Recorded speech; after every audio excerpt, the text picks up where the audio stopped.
ഈ ലോകത്തിലെ ജീവിതത്തിൽ തട്ടിമുട്ടി വീണ് തകർന്ന് തരിപ്പണമായി പോകാതെ അത്യുന്നതനായ ദൈവത്തിൻ്റെ പ്രതിയോഗിയായ പിശാചിൻ്റെ ഇംഗിതങ്ങൾക്ക് വഴങ്ങി ആത്മീയ മൂല്യങ്ങൾ നഷ്ടീഭവിച്ചു പോകാതെ അത്യുന്നതനായ ദൈവത്തിന് പ്രസാദമായി ജീവിക്കേണ്ടതിന് പരിജ്ഞാനങ്ങൾ അനിവാര്യമാണ്. ആ പരിജ്ഞാനങ്ങൾ ഓരോന്നും നമ്മൾ കണ്ടെത്താൻ പോവുകയാണ്. ആത്മരക്ഷാ സന്ദേശം എന്നുള്ള ആ ഒരു നാമത്തിന് പരിഗണന കൊടുത്തുകൊണ്ട് നാം പ്രാപിക്കേണ്ട ആദ്യത്തെ പരിജ്ഞാനം ഏതാണ് എന്നറിയുവാൻ ലൂക്കോസിൻ്റെ സുവിശേഷം 1-ാം അധ്യായം അതിൻ്റെ 77-ാമത് വാക്യത്തിലേക്ക് വരണം. 1-ാം അധ്യായം സുദീർഘമായൊരു അധ്യായമാണ്.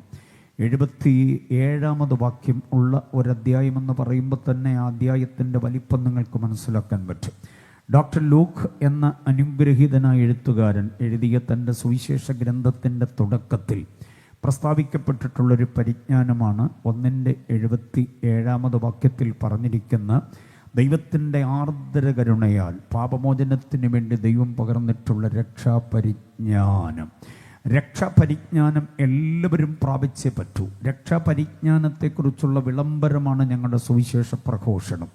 ഞങ്ങളുടെ ഗായകർ ആലപിച്ച പാട്ടുകളിലെല്ലാം തന്നെ ഏറ്റവും ഒടുവിൽ നമ്മൾ കേട്ട പാട്ടടക്കമുള്ള എല്ലാറ്റിലും രക്ഷയുടെ പരിജ്ഞാനം വളരെ വ്യക്തമാക്കിയിരിക്കുന്നു. രക്ഷയ്ക്കൊത്തിരി വഴിയില്ല, ഒറ്റ വഴിയേ ഉള്ളൂ, അത് ക്രിസ്തു തന്നെയാണെന്നുള്ള ശക്തമായ ഉദ്ബോധനമാണ് ഞങ്ങളുടെ സന്ദേശങ്ങളിലും ഞങ്ങളുടെ ആത്മീയ കീർത്തനങ്ങളിലും ഉള്ളത്. അപ്പോൾ രക്ഷാപരിജ്ഞാനം എന്നുള്ള വസ്തുതയെ നാം ആഴത്തിലറിയണം. രക്ഷ പ്രാപിക്കുക, മുക്തി പ്രാപിക്കുക, മോക്ഷം പ്രാപിക്കുക, ശാന്തി നേടുക, സമാധാനത്തിൻ്റെ ഉടമയാകുക, വിടുതൽ പ്രാപിക്കുക, വീണ്ടെടുപ്പ് പ്രാപിക്കുക എന്നൊക്കെ ഉള്ളത് എല്ലാ വേദാന്തികളും ഒരേപോലെ നമ്മെ ഉദ്ബോധിപ്പിക്കുന്ന കാര്യമാണ്. സകല മതങ്ങളും സകല വേദപ്രമാണങ്ങളും രക്ഷയിലേക്കൊക്കെ നമ്മെ നയിക്കുന്നു. പക്ഷേ ആ രക്ഷയുടെ വഴി തേടേണ്ടതിന് നമ്മൾ കുന്ന് കയറണം, മല ഇറങ്ങണം, പുഴ താണ്ടണം, കടൽ നീന്തണം, ദേഹം മുറിച്ച് രക്താർപ്പണം നടത്തണം. യാഗമോ യോഗമോ അർപ്പണമോ തർപ്പണമോ തിരുനാളുകളോ പെരുന്നാളുകളോ അങ്ങനെ കർമ്മബന്ധിതമായ ഒട്ടനവധി കാണ്ഡങ്ങൾ നാം അനുഷ്ഠിച്ചേ പറ്റൂ, ആചരിച്ചേ പറ്റൂ, അനുസരിച്ചേ പറ്റൂ. അങ്ങനെയുള്ളതായിരിക്കുന്ന ഇടപാടുകളുണ്ട്. പക്ഷേ വേദപുസ്തകം വെളിപ്പെടുത്തുന്ന രക്ഷാപരിജ്ഞാനം എന്ന് പറയുന്നത് തികച്ചും വ്യത്യസ്തമായ ഒന്നാണ്. അത് വിശ്വാസം കൊണ്ട് മാത്രം സാധ്യമാക്കേണ്ടതാണ്. എത്ര പേര് സമ്മതിക്കുന്നുണ്ട് ആ കാര്യം? രക്ഷിക്കപ്പെടുക, പാപമോചനം പ്രാപിക്കുക, നീതീകരണം പ്രാപിക്കുക, നിത്യജീവൻ പ്രാപിക്കുക, ഇതെല്ലാം വിശ്വാസത്താൽ മാത്രം. 5 നയപ്പൈസയുടെ ചെലവില്ലാതെ, ദേഹദണ്ഡന പ്രക്രിയകളൊന്നുമില്ലാതെ, മനുഷ്യൻ യാതൊരു വിധത്തിലുള്ളതായിരിക്കുന്ന അധ്വാനത്തിനും പോകാതെ വിശ്വസിക്കുന്നത് കൊണ്ട് മാത്രം സ്വായത്തമാക്കാൻ കഴിയുന്ന ഒരു രക്ഷ. അതാണ് രക്ഷാപരിജ്ഞാനത്തിൽ അടക്കം ചെയ്തിട്ടുള്ള സംഗതി. രക്ഷയുടെ മാർഗം ഒന്നേ ഉള്ളൂ. രക്ഷ പ്രാപിക്കുവാൻ ദൈവമായിട്ട് നൽകി തന്നിട്ടുള്ള വ്യവസ്ഥ ഒന്നേ ഉള്ളൂ. അപ്പോൾ രക്ഷാപരിജ്ഞാനം എന്ന് പറയുന്ന ആ വാക്യത്തിൻ്റെ പൊരുൾ അറിയണമെങ്കിൽ ഇനി ഞാൻ പറയുന്ന പരിജ്ഞാനങ്ങളെ നേടണം. ആ പരിജ്ഞാനങ്ങൾ പ്രാപിച്ചു കഴിയുമ്പോഴാണ് രക്ഷാപരിജ്ഞാനം, ആത്മരക്ഷ നമുക്ക് ബോധ്യമാകുന്നത്. ആ പരിജ്ഞാനങ്ങൾ ഓരോന്നും ഞാൻ അക്കമിട്ട് ഇനിയുള്ള നേരം വിവരിപ്പാൻ ആഗ്രഹിക്കുകയാണ്. അപ്പം വിഷയം മറന്നു പോകരുത്. എല്ലാവർക്കും രക്ഷാപരിജ്ഞാനം ലഭിക്കപ്പെടേണ്ടതിന് അനിവാര്യമാകുന്ന ചില പരിജ്ഞാനങ്ങൾ വേറെയുണ്ട്. ആ പരിജ്ഞാനങ്ങളെയാണ് നമ്മൾ പഠിക്കാനായി പോവുക. അതിൽ ഒന്നാമത്തേത് ദൈവപരിജ്ഞാനമാണ്. അത്യുന്നതനായ ദൈവത്തെക്കുറിച്ചുള്ള പരിജ്ഞാനം ആർക്ക് കിട്ടുമോ അവർക്ക് മാത്രമേ യഥാർത്ഥ രക്ഷാപരിജ്ഞാനം സ്വായത്തമാക്കാൻ പറ്റൂ, രക്ഷ നേടാൻ കഴിയുകയുള്ളൂ. രക്ഷയ്ക്ക് വേണ്ടി അങ്ങുമിങ്ങും ഓടി ഉലഞ്ഞ് അലഞ്ഞ് വലഞ്ഞിട്ട് കാര്യമില്ല. ഏതാണ് ദൈവം, ഏതാണ് സത്യദൈവം, ഏതാണ് രക്ഷാനായകനായ ദൈവമെന്നുള്ള വസ്തുത പരിജ്ഞാനത്തോടെ നേടാൻ കഴിയാത്ത ഒരു വ്യക്തിക്കും യഥാർത്ഥ രക്ഷയുടെ ഉറവിടം കണ്ടെത്താൻ കഴിയില്ല. ഇവിടെ ഇരിക്കുന്ന ദൈവമക്കൾ എല്ലാവരും ഹല്ലേലൂയ സ്തുതി സ്തോത്രങ്ങൾ പറയുന്നതിൻ്റെ ഏറ്റവും പ്രധാനമായ കാരണം ഞങ്ങൾ കൊടുക്കുന്ന ആവേശത്തിമിർപ്പിൽ അവരറിയാതെ പറഞ്ഞു പോകുന്നതല്ല, രക്ഷയുടെ സന്തോഷം അകതാരിൽ അവർക്ക് കൊടുക്കുന്നൊരു പ്രത്യേകമായ ഉന്മേഷമാണ്. പ്രാപിച്ച രക്ഷയുടെ അനുഗ്രഹീതമായ ആ സന്തോഷത്തിൻ്റെ ബഹിസ്ഫുരണമാണ് അവർ നടത്തുന്ന സ്തോത്രസ്തുതികളെല്ലാം. അതുകൊണ്ട് പഠിക്കാം നമുക്ക്. രക്ഷാപരിജ്ഞാനം, ആത്മരക്ഷ നേടണമെങ്കിൽ അത് സംവിധാനം ചെയ്ത വേറെ കുറേ വഴികളുണ്ട്. അതിൻ്റെ പരിജ്ഞാനം നാം അറിയണം. അതിലൊന്നാമത്തേതാണ് ദൈവപരിജ്ഞാനം എന്ന് പറയുന്നത്. ദൈവപരിജ്ഞാനം നേടാത്ത ഒരൊറ്റ വ്യക്തിക്കും ആത്മീയ ജീവിതത്തിൽ വിജയം വരിപ്പാൻ കഴിയില്ല. അതുകൊണ്ട് ദൈവപരിജ്ഞാനമെന്ന വിഷയത്തിലേക്ക്, വാക്യത്തിലേക്ക് നിങ്ങളുടെ ശ്രദ്ധയെ കൊണ്ടുവരുന്നു. അതിനാവശ്യമായിരിക്കുന്ന വാക്യം എഫെസ്യ ലേഖനം 1-ാം അധ്യായം അതിൻ്റെ 17-ാമത് വാക്യമാണ്. എഫെസ്യ ലേഖനം 1:17 ദൈവപരിജ്ഞാനം, പിതാവാം ദൈവത്തെക്കുറിച്ചുള്ള പരിജ്ഞാനം എന്ന് പറഞ്ഞിരിക്കുന്നത്. എഫെസ്യർ 1:17 വാക്യം. നിങ്ങൾക്ക് പിതാവായ ദൈവത്തെക്കുറിച്ചുള്ള പരിജ്ഞാനം പ്രാപിക്കേണ്ടതിന് എന്ന് പറഞ്ഞ് പൗലോസ് പ്രാർത്ഥിക്കുന്നുണ്ട്. എഫെസ്യ ലേഖനം പൗലോസിൻ്റെ പ്രാർത്ഥനകൾ 2 പ്രതിപാദിച്ചിരിക്കുന്ന ഉജ്ജ്വലമായ ലേഖനമാണ്. ലേഖനങ്ങളുടെ രാജ്ഞി എന്ന് വിശേഷിപ്പിക്കുന്ന എഫെസ്യ ലേഖനത്തിൻ്റെ 2 അധ്യായങ്ങളിൽ, അതായത് 1-ാം അധ്യായം 15 മുതൽ 19 വരെ, 3-ാം അധ്യായം 14 മുതൽ 19 വരെ. റഫറൻസ് ഓർത്തിരിക്കണം. 1:15 മുതൽ 19 വരെയും 3:14 മുതൽ 19 വരെയും പൗലോസിൻ്റെ 2 പ്രാർത്ഥനകളുണ്ട്. ലേഖനങ്ങളോട് പ്രണയമുള്ള ദൈവദാസന്മാർക്ക് നിന്നും മേയാൻ കൊള്ളാവുന്ന അനവധി പ്രസംഗങ്ങളെ രൂപപ്പെടുത്താൻ കഴിയുന്ന 2 പ്രാർത്ഥനകളാണ് അതിനകത്തുള്ളത്. സകല കുടുംബത്തിനും പേർ വരുവാൻ കാരണമായി പിതാവിൻ്റെ സന്നിധിയിൽ മുട്ടുകുത്തി പ്രാർത്ഥിക്കുന്ന ശീലമുള്ള പൗലോസ് തൻ്റെ ലേഖനം വായിക്കുന്ന അനുവാചകർക്ക് വേണ്ടി അകമഴിഞ്ഞ് പ്രാർത്ഥിക്കുകയാണ്. ഞാൻ 2 പദപ്രയോഗങ്ങൾ പറയാം, അത് ദൈവമക്കൾ കുറിച്ചുകൊള്ളണം. എഫെസ്യ ലേഖനം 1-ാം അധ്യായം 15 മുതൽ 19 വരെയുള്ള പൗലോസിൻ്റെ പ്രാർത്ഥനയുടെ ആന്തരിക പ്രമേയം ഹൃദയദൃഷ്ടിയുടെ പ്രകാശനം എന്നതാണ്. പ്രകാശനം പ്രാപിക്കുക, അതാണ് അതിനുവേണ്ടി പൗലോസ് പ്രാർത്ഥിക്കുക. ഓക്കെ, ഇനിയും 3-ാം അധ്യായം അതിൻ്റെ 14 മുതൽ 19 വരെയുള്ള വാക്യങ്ങളിലെ അതിനകത്തടക്കം ചെയ്ത പ്രാർത്ഥനയുടെ ആന്തരിക പ്രമേയം എന്ന് പറയുന്നത്, ദീർഘമായ പ്രാർത്ഥനയുടെ ആത്യന്തികമായ ലക്ഷ്യമെന്ന് പറയുന്നത് അകത്ത മനുഷ്യൻ്റെ ശാക്തീകരണമാണ് എന്നറിയണം. 2 പദങ്ങൾ മറക്കരുത്, 2 പ്രയോഗങ്ങൾ. ഒന്ന്, ഹൃദയദൃഷ്ടിയുടെ പ്രകാശനം. ഒരാത്മികൻ വിജയ തിലകമണിയുന്നത് അവൻ്റെ ഹൃദയദൃഷ്ടി പ്രകാശിക്കുമ്പോൾ കാണുന്ന കാഴ്ചകളിൽ അവൻ ഉറപ്പുള്ളവനാകുമ്പോഴാണ്. ഓക്കെ, അതുമാത്രമല്ല, കൂട്ടത്തിൽ അവൻ്റെ അകത്ത മനുഷ്യൻ ശാക്തീകരിക്കപ്പെടണം. എതിരെ ഉയർന്നു വരുന്ന സമരമുഖങ്ങളുടെ മുമ്പിൽ അടിപതറിപ്പോകാതെ, അവനെ വശീകരിക്കാൻ ശ്രമിക്കുന്ന സകല തന്ത്രമന്ത്രങ്ങളുടെയും മുമ്പിൽ വീണു പോകാതെ, അവൻ്റെ ജഡമുതിർത്തുവിടുന്ന പാപരാഗങ്ങളുടെ വികാര വിക്ഷോഭങ്ങളുടെ മുമ്പിൽ അവൻ ഗതിഭേദം വന്നു പോകാതെ, കർത്താവിൻ്റെ മുഖത്തേക്ക് നോക്കി ആത്മീയതയുടെ അനുഭവത്തിൽ, ആ സംസ്കാരത്തിൽ മാത്രം നിലനിൽക്കേണ്ടതിന് അനിവാര്യമായ 2 കാര്യങ്ങൾ: ഹൃദയദൃഷ്ടിയുടെ പ്രകാശവും അകത്ത മനുഷ്യൻ്റെ ശാക്തീകരണവും. ഇത് 2 ആഗ്രഹിക്കുന്ന ദൈവമക്കൾ കർത്താവിനെ സ്തുതിച്ചാട്ടെ. ഈ ദിവസങ്ങളിൽ അത് നമ്മുടെ പ്രാർത്ഥനയാകട്ടെ. കർത്താവ്, എനിക്കും എൻ്റെ കുഞ്ഞുങ്ങൾക്കും ഒരു ശുഭയാത്ര ആത്മീക തലത്തിൽ ഉണ്ടാകുവാൻ ഈ 2 അനുഗ്രഹങ്ങൾ നൽകി ഞങ്ങളെ ആശീർവദിക്കണമേ എന്ന് പ്രാർത്ഥിച്ചു കൊള്ളണം. Praise the Lord. സഭയ്ക്ക് ആ അനുഗ്രഹീതമായിരിക്കുന്ന വിശേഷ ഗുണങ്ങൾ സാധ്യമാകട്ടെ. ഓൺലൈനിൽ ശ്രദ്ധിക്കുന്ന പ്രിയപ്പെട്ടവരെ, താങ്കൾക്കും അത് സാധ്യമാകട്ടെ എന്ന് ആത്മാർത്ഥമായി പ്രാർത്ഥിക്കുന്നു. ഹൃദയദൃഷ്ടിയുടെ പ്രകാശനം പ്രാപിച്ചവന് ദൈവത്തിൻ്റെ വിളിയുടെ ആശയം എന്താണെന്നറിയാം. വിളിക്കപ്പെട്ട നമുക്ക് വേണ്ടി ദൈവം തൻ്റെ സന്നിധിയിൽ സമാഹരിച്ചിരിക്കുന്ന നന്മകളുടെ ബഹുത്വം എന്താണെന്നറിയാം. വിളിക്കപ്പെട്ടിരിക്കുന്ന നമുക്ക് വേണ്ടി കർത്താവ് ഒരുക്കിയിട്ടുള്ളതിൻ്റെ ശക്തിയുടെ വല്ലഭത്വം എന്താണെന്നറിയാം. മാത്രമല്ല, വിളിക്കപ്പെട്ട നമുക്ക് നമ്മെ വിളിച്ച മഹാദൈവം ആരാണെന്നുള്ള പരിജ്ഞാനവും കൂടെ പ്രാപിക്കാൻ കഴിയും. അതുകൊണ്ട് 1-ാം പ്രാർത്ഥന വളരെ നന്നായി ആഴത്തിൽ അറിയേണ്ടതുണ്ട്. അപ്പോൾ പ്രകാശനവും ശാക്തീകരണവും അനിവാര്യമായ ആത്മീക ഗുണഗണങ്ങളാണ് എന്നറിയണം. അപ്പം ഞാനതിൻ്റെ മുഖവരെ ഒന്ന് പറഞ്ഞു എന്നുള്ളതേ ഉള്ളൂ. നമ്മുടെ വിഷയം ദൈവത്തെക്കുറിച്ചുള്ള പരിജ്ഞാനമാണ്. ശ്രദ്ധിക്കണം, ദൈവം എന്ന് പറയുന്ന ആ പ്രയോഗത്തിന് എബ്രായ ഭാഷയിൽ എലോഹീം എന്നാണ് കൊടുത്തിട്ടുള്ള നാമം. ഉജ്ജ്വലമായൊരു നാമമാണ്. വിശേഷമായ ദൈവശാസ്ത്രത്തിൻ്റെ അനുഗ്രഹീത പഠന അർഹമായൊരു നാമമാണ് എലോഹീം. എലോഹീം എന്നുള്ളതിന് പിതാവാം ദൈവം, പുത്രനാം ദൈവം, പരിശുദ്ധാത്മാവാം ദൈവം, ഇങ്ങനെ 3 ആളത്വ മഹിമകളുടെ സമുന്നയം അതിൽ തന്നെ ഉണ്ട് എന്ന് നാം അറിയണം. 3 ദൈവങ്ങളല്ല, പകരം ഏകസത്യ ദൈവത്തിന് ഉള്ള 3 ആളത്വ മഹിമകളുടെ അനുഗ്രഹീതമായ സംയോജനമാണ് എന്ന് നാം അറിയണം. പിതാവാം ദൈവം, പുത്രനാം ദൈവം, പരിശുദ്ധാത്മാവാം ദൈവം നമ്മെ വീണ്ടെടുക്കേണ്ടതിന്, നമുക്ക് വേണ്ടി പ്രവർത്തിക്കേണ്ടതിന്, സൃഷ്ടികർമ്മത്തിൽ ഒക്കെ ഈ 3 അനുഗ്രഹീത ആളത്വ ഔന്നത്യങ്ങളുടെ അനുഗ്രഹീതമായ സമ്മേളനം, തൃത്വപ്രദർശനം, തൃത്വപ്രകാശനം, തൃത്വപ്രത്യക്ഷത, തൃത്വവിലാസം നമുക്ക് നന്നായി കാണാൻ കഴിയും. ഒറ്റ ഉദാഹരണം പറയാം. ക്രൈസ്തവ ജനത ഓർക്കണം, ദൈവമെന്ന് നമ്മൾ പറയുമ്പോൾ അതിനകത്ത് ഒരു പിതാവ്, പുത്രൻ, പരിശുദ്ധാത്മാവ്, മൂന്നാളത്ത് മഹിമകൾ. അതിൽ തൃത്വത്തിൽ ഒന്നാമൻ, രണ്ടാമൻ, മൂന്നാമൻ എന്നൊക്കെ പറയരുത്, അതൊക്കെ മണ്ടത്തരമാണ്. അത് നമ്മൾ president, vice president, secretary, joint secretary എന്നൊക്കെ പറയുന്ന നമ്മുടെ ആ ഭരണത്തോടുള്ള, അധികാരത്തോടുള്ള ആ ഒരു വ്യാമോഹം കൊണ്ട് നമ്മളറിയാതെ പറഞ്ഞു പോകുന്നത്. ദൈവത്തിനകത്ത് അങ്ങനെ 1, 2, 3 എന്നൊന്നുമില്ല. 3 ആളത്വ മഹിമകളും ഒരേ അനുഭവത്തിൽ നിൽക്കുന്നത്. പലരും പറഞ്ഞു കേട്ടിട്ടുണ്ട്, തൃത്വത്തിൽ ഒന്നാമൻ, രണ്ടാമൻ, മൂന്നാമൻ എന്ന് പറഞ്ഞാൽ ഒരു വലിയ ദൈവം, അതിനേക്കാൾ ഇച്ചിരി കുഞ്ഞു ദൈവം, അതിനേക്കാൾ തീരെ കുറഞ്ഞ മറ്റൊരു ദൈവം, അങ്ങനെയൊക്കെയാണ് അതിനകത്ത് അർത്ഥം വരിക. അങ്ങനെയൊന്നും പറയരുത്, മണ്ടത്തരങ്ങളാണ്. പരിശുദ്ധ തൃത്വം എന്ന് തന്നെ പറയണം, ദ ഹോളി ട്രിനിറ്റി എന്ന് തന്നെ പറയണം. അതിനകത്ത് പിതാവാം ദൈവം, പുത്രനാം ദൈവം, പരിശുദ്ധാത്മാവാം ദൈവം.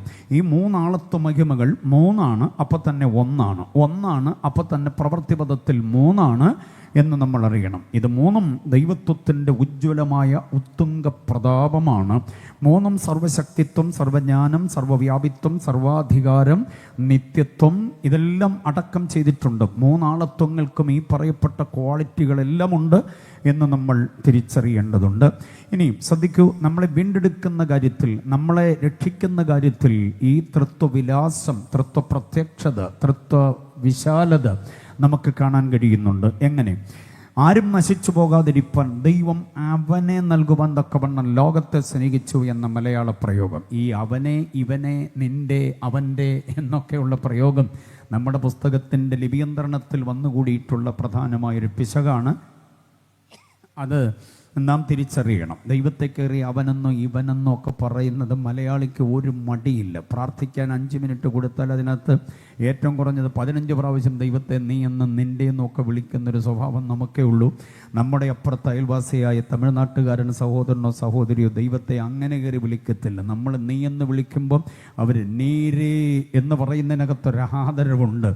നിൻ്റെ എന്നൊക്കെ നമ്മൾ പറയുമ്പം ഉമ്മുടയ എന്ന് പറയുന്നതിനകത്തൊരാദരവിൻ്റെ ഭാഷാപ്രയോഗമുണ്ട്. അപ്പാ, ആണ്ടവരേ, യേശുസ്വാമി എന്നൊക്കെ പറയുമ്പോൾ സ്വർഗം ഇറങ്ങി വരും താഴോട്ട്. അന്നേരം മലയാളി ഒരുമാതിരി, നിൻ്റെ കൃപ, നിൻ്റെ ദാസനെ നീ തന്നെ ഉപയോഗിക്കണേ, നീ ഞങ്ങളുടെ മധ്യേ കൂടെ ഒന്ന് ഇറങ്ങി ഉലാവണമേ, നിൻ്റെ കരം കൊണ്ട് തന്നെ മൈക്കും ലൈറ്റും എല്ലാം പിന്നെ ദൈവം മൈക്കുകാരനല്ലേ. അങ്ങനെയൊക്കെയുള്ള നമ്മുടെ ഈ പ്രാർത്ഥനയിലെ ഭാഷാപ്രയോഗങ്ങളിലുള്ള ഒരുമാതിരി വൈകല്യം പ്രാർത്ഥിച്ചു തുടങ്ങിയ കാലം മുതൽ ആരും തിരുത്തിയിട്ടില്ലാത്തതുകൊണ്ടാണ് നമ്മളതിങ്ങനെ ആവർത്തിച്ച് പറഞ്ഞുകൊണ്ടിരിക്കുന്നത്. മലയാളിയുടെ പ്രാർത്ഥനയിൽ വേറൊരു കുഴപ്പം കൂടെയുണ്ട്. ദൈവത്തോട് അപേക്ഷിക്കുകയല്ല, ദൈവത്തോട് കൽപ്പിക്കുകയോ. കർത്താവെ വന്നാട്ടെ, അനുഗ്രഹിച്ചാട്ടെ, നിന്റെ ദാസനെ കരങ്ങളിൽ ഉപയോഗിച്ചാട്ടെ, ഠേ ഠേ ഠേ എന്ന് പൊട്ടുകയാണ് നമ്മുടെ പ്രാർത്ഥനയുടെ അവസാന ഭാഗങ്ങൾ. അബദ്ധമാണ്. ദൈവത്തോട് അപേക്ഷിക്കുകയാണ്. വരേണമേ, തരേണമേ, കേൾക്കേണമേ, താങ്ങേണമേ, ചെവി ചായ്ക്കേണമേ എന്നൊക്കെ പറയുന്ന ആ നമേ നമേ നമേ എന്ന പ്രയോഗം ആദരവിൻ്റെ ഭാഷയാണ്. അതാണ് സപ്ലിക്കേഷൻ, അതാണ് ആപ്ലിക്കേഷൻ. മറ്റതെല്ലാം കമാൻമെൻ്റാണ് എന്നും കൂടെ നമ്മൾ തിരിച്ചറിയേണ്ടതുണ്ട്. പോട്ടെ, അതൊക്കെ ഈ വന്ന വഴിക്ക് പറഞ്ഞെന്നുള്ളതേ ഉള്ളൂ. നീയും നിൻ്റെയൊക്കെ എവിടെ ഉപയോഗിക്കണമെന്ന് നമുക്ക് നല്ല ബോധമുണ്ട്. പ്രാർത്ഥിക്കാൻ മാത്രം ആ ബോധം നമുക്കില്ലാതെ പോകുന്നു. ഈ നീയും നിൻ്റെയൊക്കെ അത്ര വലിയ പ്രശ്നമാണോ എന്ന് കുഞ്ഞുങ്ങളൊക്കെ എന്നെ ഇങ്ങനെ തുറിച്ച് നോക്കുന്നു. അത് അത്ര വലിയ പ്രശ്നമാണോ എന്നറിയാൻ ഇന്ന് രാത്രി കൺവെൻഷൻ കഴിഞ്ഞ് വീട്ടിൽ ചെല്ലുമ്പം, പപ്പായെ നീ വായിച്ച പത്രം എവിടെ വെച്ചെന്നൊന്ന് ചോദിക്കാവോ? മമ്മിയെ നീ എൻ്റെ ഫോൺ എടുത്തായിരുന്നല്ലോ, എവിടെ കൊണ്ടുവച്ചു ചോദിച്ചു നോക്കണേ. വിവരം അറിയും. അടിയുടെ പെരുന്നാളായിരിക്കും മക്കളെ വീട്ടിൽ. അപ്പോൾ അങ്ങനെ നമ്മൾ ചോദിക്കത്തില്ല. കൺവെൻഷൻ കഴിഞ്ഞ് അങ്ങോട്ട് ഇറങ്ങി പോകുമ്പോൾ കവലയിൽ ഇവിടുത്തെ ബഹുമാനപ്പെട്ട SI നിൽക്കുക, നീ രാത്രി എന്നെ എവിടെ നിൽക്കുന്നത് ചോദിക്കാവോ? നാളെ ബ്രേക്ക്ഫാസ്റ്റ് സർക്കാർ ചിലവിലായിരിക്കും. മനസ്സിലായോ? അപ്പം അങ്ങനെയൊന്നും നമ്മൾ ചോദിക്കത്തില്ല. അങ്ങനെ ചോദിക്കാൻ മടിയുള്ള നമ്മൾ, അങ്ങനെ ചോദിക്കാതിരിക്കുന്ന നമ്മൾ, അങ്ങനെ ചോദിക്കരുതെന്ന് സംസ്കാരമുള്ള നമ്മൾ പ്രാർത്ഥനാ മുറിയിൽ മാത്രം ദൈവത്തെ കയറി അങ്ങ് വിളിക്കുകയാണ്, നീ എന്നും നിൻ്റെ എന്നുമൊക്കെ. അപ്പം അങ്ങനെ ഒരു പ്രയോഗത്തിൻ്റെ കുഴപ്പമാണ് ഇവിടെ പറ്റിയിരിക്കുന്നത്. അവനെ നൽകി എന്നൊക്കെ പറയുന്നത് തൻ്റെ പുത്രനെ നൽകി എന്നാണ്. ഈ യോഹന്നാൻ 3:16 എത്ര പ്രസക്തമാണോ അതുപോലെ പ്രസക്തമാണ് ഏത് 1 തിമോത്തിയോസ് 3:16. അവൻ ജഡത്തിൽ വെളിപ്പെട്ടു. മലയാള ബൈബിളിൽ അങ്ങനെ അവൻ ജഡത്തിൽ വെളിപ്പെട്ടു. പക്ഷേ യഥാർത്ഥ വാക്യം എങ്ങനെയാണെന്നറിയാമോ? God manifested in the flesh. ദൈവം ജഡത്തിൽ വെളിപ്പെട്ടു എന്ന് തന്നെയാണ്. ഈ അവനും ഇവനും ഒക്കെ മാറ്റിയിട്ട് വേണം വേദപുസ്തകത്തിൻ്റെ വാക്യങ്ങളെ നമ്മൾ ഉൾക്കൊള്ളാനും വായിക്കാനും. പരസ്യമായി വായിക്കുമ്പോൾ പോലും ആ അവനെന്നൊക്കെ മാറ്റി, ഇവനെന്നൊക്കെ മാറ്റി, അവൻ്റെ എന്നൊക്കെ മാറ്റിയിട്ട് പുരാതന ഇംഗ്ലീഷ് ബൈബിളിൽ ഉണ്ടായിരുന്ന പ്രയോഗമുണ്ട്, ദീ ദായ് ദൗ, അങ്ങ് അവിടുന്ന് അവിടുത്തോട് എന്നുള്ള പ്രയോഗമുണ്ട്. അതൊക്കെ നമ്മൾ സ്വീകരിക്കേണ്ടതായിട്ടുണ്ട്. ഓക്കെ, നമുക്ക് മുൻപോട്ട് പോകാം. അപ്പം പരിശുദ്ധ തൃത്വ വിലാസം, പരിശുദ്ധ തൃത്വ പ്രത്യക്ഷത, പരിശുദ്ധ തൃത്വ ബോധം ഉണ്ടാകേണ്ടതിന് ഞാനൊരു വാക്യം നിങ്ങൾക്ക് തരികയാണ്. ഒന്നല്ല, 3 വാക്യങ്ങൾ തരും. നമ്മുടെ വീണ്ടെടുപ്പുമായി ബന്ധപ്പെട്ട് ദൈവം മൂന്നാളത്വ മഹിമയോടുകൂടെ പ്രവർത്തിച്ച രീതി നിങ്ങൾ അറിയേണ്ടതിന് വേണ്ടി പറയുക. ശ്രദ്ധിച്ചു പഠിക്കണം. ഒരു ആവേശത്തിമിർപ്പിൻ്റെ പ്രസംഗമല്ല, ഉണർവിൻ്റെ പ്രസംഗമല്ല. കാര്യഗൗരവമായി കാമ്പം കഴമ്പമുള്ള ചില വിചാരങ്ങൾ നിങ്ങളുടെ പരമാർത്ഥ മനസ്സിലേക്ക് തരികയാണ്. ശ്രദ്ധിച്ചോണം. ആരും നശിച്ചു പോകാതിരിക്കേണ്ടതിന് ദൈവം തൻ്റെ പുത്രനെ നൽകി. യോഹന്നാൻ 3:16. അപ്പം ദൈവം നൽകിയത് തൻ്റെ പുത്രനെയാണ്. ഓക്കെ, ഇനിയും പിതാവാം ദൈവം സ്നേഹിച്ചിട്ട് നമുക്ക് വേണ്ടി തൻ്റെ പുത്രനെ നിർബന്ധത്താൽ നൽകിയതാണോ? ദൈവത്തിന് മാത്രമേ ഉണ്ടായിരുന്നുള്ളൂ, പിതാവിന് മാത്രമേ നമ്മോട് സ്നേഹമുണ്ടായിരുന്നുള്ളൂ? അല്ല. എഫെസ്യ ലേഖനം 5:2 വാക്യം വായിക്കുമ്പോൾ, എഫെസ്യർ 5:2 വായിക്കുമ്പോൾ അവിടെ പറയുന്നു, ക്രിസ്തുവും നമ്മെ സ്നേഹിച്ചു. അവിടെ ഒരു പ്രയോഗമുണ്ട്. എന്താണെന്നറിയാമോ? 3:16 പറയും, ദൈവം മാത്രമല്ല സ്നേഹിച്ചത്, ക്രിസ്തുവും തൻ്റെ പുത്രനും നമ്മെ സ്നേഹിച്ചു, സൗരഭ്യവാസനയായി നമുക്ക് വേണ്ടി വഴിപാടും യാഗവുമായി തീർത്തു എന്നല്ല, തീർന്നു. അപ്പോൾ പിതാവിൻ്റെ ഇഷ്ടമാണ് ക്രൂശീകരണമെന്ന് വന്നാൽ പോലും പുത്രനായ ദൈവം നമ്മെ സ്നേഹിച്ച് തന്നെത്താൻ നമുക്ക് വേണ്ടി തരികയായിരുന്നു. അതിന് സ്തോത്രം പറയാൻ എത്ര പേർക്ക് പറ്റും? അപ്പോൾ പിതാവ് നമ്മെ സ്നേഹിച്ച് തൻ്റെ പുത്രനെ നൽകി, പുത്രൻ നമ്മെ സ്നേഹിച്ച് തന്നെത്താൻ നമുക്ക് വേണ്ടി നൽകി. 2 വാക്യം മറക്കരുത്. യോഹന്നാൻ 3:16, എഫെസ്യ ലേഖനം 5:2 തീർന്നില്ല. ഈ മരണപ്പെട്ടു പോയ നമുക്ക് വേണ്ടി ഇത്ര വലിയ മരണം, ഞാൻ ഇന്നലെ പറഞ്ഞതിൻ്റെ ബാക്കി ഒന്നുകൂടെ പറയട്ടെ. ഇത്ര വലിയ രക്ഷ നമുക്ക് തരേണ്ടതിന് ഇത്ര വലിയ ശിക്ഷ അനുഭവിച്ച്, ഇത്ര വലിയ രക്ഷ നമുക്ക് തരേണ്ടതിന് ഇത്ര വലിയ താഴ്ച അനുഭവിച്ച്, ഇത്ര വലിയ രക്ഷ നമുക്ക് തരേണ്ടതിന് ഇത്ര വലിയ വാഹനം ഏറ്റെടുത്ത്, ഇത്ര വലിയ രക്ഷ നമുക്ക് തരേണ്ടതിന് ഇത്ര വലിയ സഹനം അനുഭവിച്ച്, ഇത്ര വലിയ രക്ഷ നമുക്ക് തരേണ്ടതിന് ഇത്ര വലിയ താതാത്മ്യം ഏറ്റെടുത്ത്, ഇത്ര വലിയ രക്ഷ നമുക്ക് തരേണ്ടതിന് ഇത്ര വലിയ മരണം അനുഭവിച്ച തൻ്റെ പുത്രൻ്റെ ആ ശരീരമുണ്ടല്ലോ, മരിച്ചവരുടെ ഇടയിൽ നിന്ന് എഴുന്നേൽപ്പിച്ചത് പരിശുദ്ധാത്മാവാണ്. എഫെസ്യ ലേഖനം 1:19 കണ്ടോ? ക്രിസ്തുവിനെ മരിച്ചവരുടെ ഇടയിൽ നിന്ന് എഴുന്നേൽപ്പിച്ചത് ദൈവശക്തിയുടെ വ്യാപാരം, അത് പരിശുദ്ധാത്മാവാണ് എന്ന് എഫെസ്യർ 1:20, റോമർ 8:11 വാക്യങ്ങളിൽ കാണാൻ കഴിയും. യേശുവിനെ മരിച്ചവരുടെ നിന്ന് ഉയർപ്പിച്ച ആത്മാവ് നിങ്ങളിൽ വസിക്കുന്നെങ്കിൽ നിങ്ങളുടെ മർത്യ ശരീരങ്ങളെയും അതേ ആത്മാവിനാൽ ഉയർപ്പിക്കുമെന്ന് പറയുന്നു. അപ്പം ഞാൻ ഒന്നുകൂടി ഇങ്ങനെ പറയാം. പിതാവാം ദൈവം നമ്മെ സ്നേഹിച്ച് തൻ്റെ പുത്രനെ നൽകി, ആ പുത്രൻ നമ്മെ സ്നേഹിച്ച് തന്നെത്താൻ നമുക്ക് വേണ്ടി നൽകി, മരിച്ചവരുടെ ഇടയിൽ നിന്ന് പുത്രനെ പരിശുദ്ധാത്മാവ് ഉയർപ്പിച്ചു. പരിശുദ്ധ തൃത്വം ബോധ്യമായവർ കർത്താവിനെ സ്തുതിച്ചാട്ടെ. അപ്പൊ ദൈവം നമ്മെ സ്നേഹിച്ചു എന്ന് പറഞ്ഞാൽ പിതാവ്, പുത്രൻ, പരിശുദ്ധാത്മാവ് 3 ആളത്വ മഹിമകളും നമ്മെ അഗാധമായി അകമഴിഞ്ഞ് സ്നേഹിച്ചു എന്ന് നമ്മൾ അറിയണം. ഓക്കെ, അപ്പോൾ ദൈവം എന്ന് പറയുമ്പോൾ അതിനകത്ത് 3 ആളത്വങ്ങളുണ്ട് എന്നറിയണം. 3 ആളത്വങ്ങളുടെ സമഞ്ജസമായ സമ്മേളനമുണ്ട് എന്ന് നാം അറിയണം. അതിലൊന്നാണ് പിതാവാം ദൈവം. ആ പിതാവാം ദൈവത്തെക്കുറിച്ചുള്ള പരിജ്ഞാനം നാം പ്രാപിക്കണം, ഇല്ലെങ്കിൽ ആത്മീക ജീവിതത്തിൽ വല്ലാതെയായി പോകും. ദൈവത്തെക്കുറിച്ചുള്ള പരിജ്ഞാനം എന്ന് നമുക്കതിന് പേര് കൊടുക്കാം, ദൈവപരിജ്ഞാനം, അർത്ഥാൽ പിതാവാം ദൈവത്തെക്കുറിച്ചുള്ള പരിജ്ഞാനം. ഇനി പറയുന്നത് കേൾക്കണം അല്പം വിശാലമായി. വേദപുസ്തകം വെളിപ്പെടുത്തുന്നത് പ്രധാനമായും 2 ദൈവങ്ങളെ നമ്മെ അറിയിക്കുക എന്ന ഉദ്ദേശമാണ്. 2 ദൈവം, ഞാൻ കോളിയൂർ പറഞ്ഞിരുന്നു കഴിഞ്ഞ ദിവസങ്ങളിൽ. 2 ദൈവത്തെയാണ്. ശക്തമായ മഴയുടെ അനുഭവം ഉണ്ടായിരുന്നിട്ടും അവിടെ പന്തലിൻ്റെ കീഴിൽ നനയാതെ വന്നു നിന്ന ദൈവമക്കളത് പഠിച്ചെടുത്തത്. അവരാരെങ്കിലും ഇവിടെ വന്നെങ്കിൽ അവർക്കത് ആവർത്തനമാകും. ഷിബുപ്പാസ് ഇവിടെ ഉണ്ട് എന്നുള്ളതറിയാം, ചിലർ കൂടി ഇവിടെ ഉണ്ടാകാം. എങ്കിലും ഈ ചിന്ത ഇത്രയും ജനാവലിയോട് പറയാതിരിക്കാനാവില്ല. ദൈവപരിജ്ഞാനം നാം പഠിക്കുമ്പോൾ അതിനകത്ത് ദൈവത്തെക്കുറിച്ച് നാം ആഴത്തിൽ അറിയുമ്പോൾ വേദപുസ്തകം വെളിപ്പെടുത്തുന്ന 2 ദൈവങ്ങളെ നാട്ടുകാർ പയറ്റുവിള അറിയാതെ പോകരുത്. സത്യവേദ പുസ്തകം വെളിപ്പെടുത്തുന്ന 2 ദൈവങ്ങളിൽ ഒന്നാമത്തെ ദൈവം ഏകസത്യദൈവമാണ്. ഏകസത്യദൈവമാണ്. ആ ദൈവമാണ് ആകാശം അതിലുള്ളത്, ഭൂമി അതിലുള്ളത്, സമുദ്രം അതിലുള്ളതെല്ലാം ഉണ്ടാക്കിയ ദൈവം. തച്ചിന് കുത്തിയിരുന്ന് ഇടിച്ചു പൊടിച്ച് കുഴച്ച് പരുവമാക്കി ഉണ്ടാക്കിയതല്ല കുന്നും മലയും പുഴയും താഴ്വരയും സമതലവും മരുഭൂമിയും, പിന്നെ കടലും അതിൻ്റെ തിരമാലയും, പിന്നെ ഗ്രഹങ്ങളും അതിൻ്റെ ഉപഗ്രഹങ്ങളും, സൂര്യചന്ദ്ര നക്ഷത്രാദികളെല്ലാം ദൈവം തച്ചിന് കുത്തിയിരുന്ന് ഉണ്ടാക്കിയതല്ല. പിന്നെ ഉണ്ടാകട്ടെ ഉണ്ടാകട്ടെ എന്നൊരൊറ്റ വാക്കിനാൽ ഉളവാക്കുകയായിരുന്നു ഇവയെല്ലാം. അങ്ങനെ സകലത്തെയും ഉണ്ടാക്കിയ ജീവനായ ദൈവം, അതാണ് വേദപുസ്തകം വെളിപ്പെടുത്തുന്ന ദൈവം. ഉൽപ്പത്തി 1:1 ആ ദൈവത്തെ പരാമർശിച്ചുകൊണ്ടല്ലേ പുസ്തകം ആരംഭിക്കുക. പിന്നീട് അങ്ങോട്ടുള്ളതായിരിക്കുന്ന എല്ലാ വാക്യങ്ങളിലും ആ ദൈവത്തിൻ്റെ ഉജ്ജ്വലത്വമാണ് അവകാശപ്പെടുന്നത്. നമ്മുടെ കൂടി വന്നിട്ടുള്ള ശുശ്രൂഷക വൃന്ദങ്ങളെല്ലാവരും, കർത്തൃദാസന്മാർ, കർത്തൃദാസിമാർ എല്ലാവരും അറിയുവാൻ 2 വാക്യങ്ങൾ നിങ്ങളുടെ നെഞ്ചകത്തിൽ പാകി വയ്ക്കാൻ ഞാൻ തരാം. ഒരിക്കലും മറന്നു പോകരുത്. കർത്തൃ ശുശ്രൂഷയിൽ പ്രതിസന്ധികൾ ഏറി വരുമ്പോൾ പതറാത്ത മനസ്സും ഇടറാത്ത പാദങ്ങളുമായി മുൻപോട്ട് പോകേണ്ടതിന് നാം സേവിക്കുന്ന ദൈവം, നമ്മെ ശുശ്രൂഷയ്ക്ക് വിളിച്ച ദൈവം ആരാണെന്ന് അറിഞ്ഞുകൊണ്ട് മുമ്പോട്ട് പോകണം ദൈവ പരിജ്ഞാനത്തോടെ. അതിന് 2 വാക്യങ്ങൾ കോർത്തണിക്കണം. ഓർത്തിരിക്കാൻ എളുപ്പമുള്ള 2 രീതികൾ, 2 വാക്യങ്ങൾ ദൈവാത്മാവ് അതിനെ ക്രമീകരിച്ചിരിക്കുന്നത് വളരെ ഭംഗിയായിട്ടാണ്. 1 ദിനവൃത്താന്തം 29-ാം അധ്യായം അതിൻ്റെ 10-ാമത് വാക്യം. 1 ദിനവൃത്താന്തം 29-ന്റെ 10-11 വാക്യങ്ങൾ. ഓക്കെ, 10, 11, 12, 13 വാക്യങ്ങളായിക്കോട്ടെ, കുഴപ്പമില്ല. അടുത്തത് അതിൻ്റെ കൂട്ടത്തിൽ 2 ദിനവൃത്താന്തം 29-ന്റെ 10, 11 വാക്യങ്ങൾ. ഈ 2 വാക്യങ്ങളെയും ഓർത്തുകൊള്ളണം. 1 ദിനവൃത്താന്തം 29-ന്റെ 10, 11, 12, 13 വാക്യങ്ങൾ. നാം സേവിക്കേണ്ടിയ ദൈവം, സത്യദൈവത്തിൻ്റെ യശസ്, മഹിമ, തേജസ്, ബലം, ശക്തി, സകലത്തെയും വലുതാക്കുന്ന കഴിവ്, സകലത്തെയും നിയന്ത്രിക്കുന്ന കഴിവ്, നിയോഗിക്കുന്ന കഴിവ്, പരിപാലിക്കുന്ന കഴിവൊക്കെ വിശദീകരിക്കുന്ന ഒരു വാക്യമാണ് 1 ദിനവൃത്താന്തം 29-ന്റെ 10, 11, 12, 13 വാക്യം.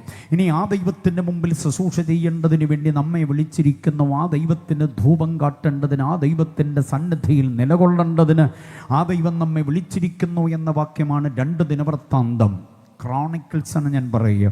2 ദിനവൃത്താന്തം 29-ന്റെ അതേ വാക്യം തന്നെ 10, 11 വാക്യങ്ങൾ ശ്രദ്ധിക്കണം. ആ ദൈവത്തിന് മുൻപാകെ നമ്മെ നിർത്തേണ്ടതിന് ദൈവം നമ്മെ വിളിച്ചിരിക്കുന്നു. ആ ദൈവത്തിന് ശുശ്രൂഷകരായി ഈ 2 വാക്യങ്ങളെ സമന്വയിപ്പിച്ചാൽ നമ്മുടെ ദൈവം ആരാണെന്നും ആ ദൈവത്തിന് മുമ്പിൽ നമ്മൾ എങ്ങനെ ആകണമെന്നും നമുക്ക് ബോധ്യമാകും. അടിക്കുറിപ്പായി ഇടയ്ക്ക് പറഞ്ഞു, ദൈവദാസീദാസന്മാർക്ക് വേണ്ടി മാത്രമായി. ഓക്കെ, ഇനി വിശ്വാസി സമൂഹം അറിയേണ്ടതിന് പറയുക. ബൈബിൾ വെളിപ്പെടുത്തുന്ന 1-ാമത്തെ ദൈവം സത്യദൈവമാണ്. സത്യദൈവം എന്നുള്ളതിന് വാക്യങ്ങൾ ഞാൻ ഇന്നലെ പറഞ്ഞു എന്നറിയില്ല. ആവർത്തന പുസ്തകം 7:9, ഇരമ്യാവ് 10:10, യോഹന്നാൻ 17:3 ഈ വാക്യങ്ങളിലെല്ലാം സത്യദൈവം, സത്യദൈവം, സത്യദൈവം എന്ന് പറയുന്നുണ്ട്. ഈ ദൈവമാണ് വേദപുസ്തകം വെളിപ്പെടുത്തുന്ന 1-ാമത്തെ ദൈവം. ആ ദൈവം നമ്മുടെ പിതാവാണ്. ആ ദൈവം സർവശക്തനാണ്. ആ ദൈവം സർവാധികാരിയാണ്. ആ ദൈവമാണ് നമ്മുടെ ജീവന്റെ മേൽ പരമാധികാരമുള്ളത്. ആ ദൈവത്തിന് വേണ്ടിയാണ് നാം ജീവിക്കേണ്ടതെന്ന് വിശുദ്ധ ബൈബിൾ പറയുന്നു. ഓക്കെ, ഇനി 2-ാമത്തെ ദൈവം ഏതാണ്? വേദപുസ്തകം വെളിപ്പെടുത്തുന്ന 2-ാമത്തെ ദൈവം ഏതാണ്?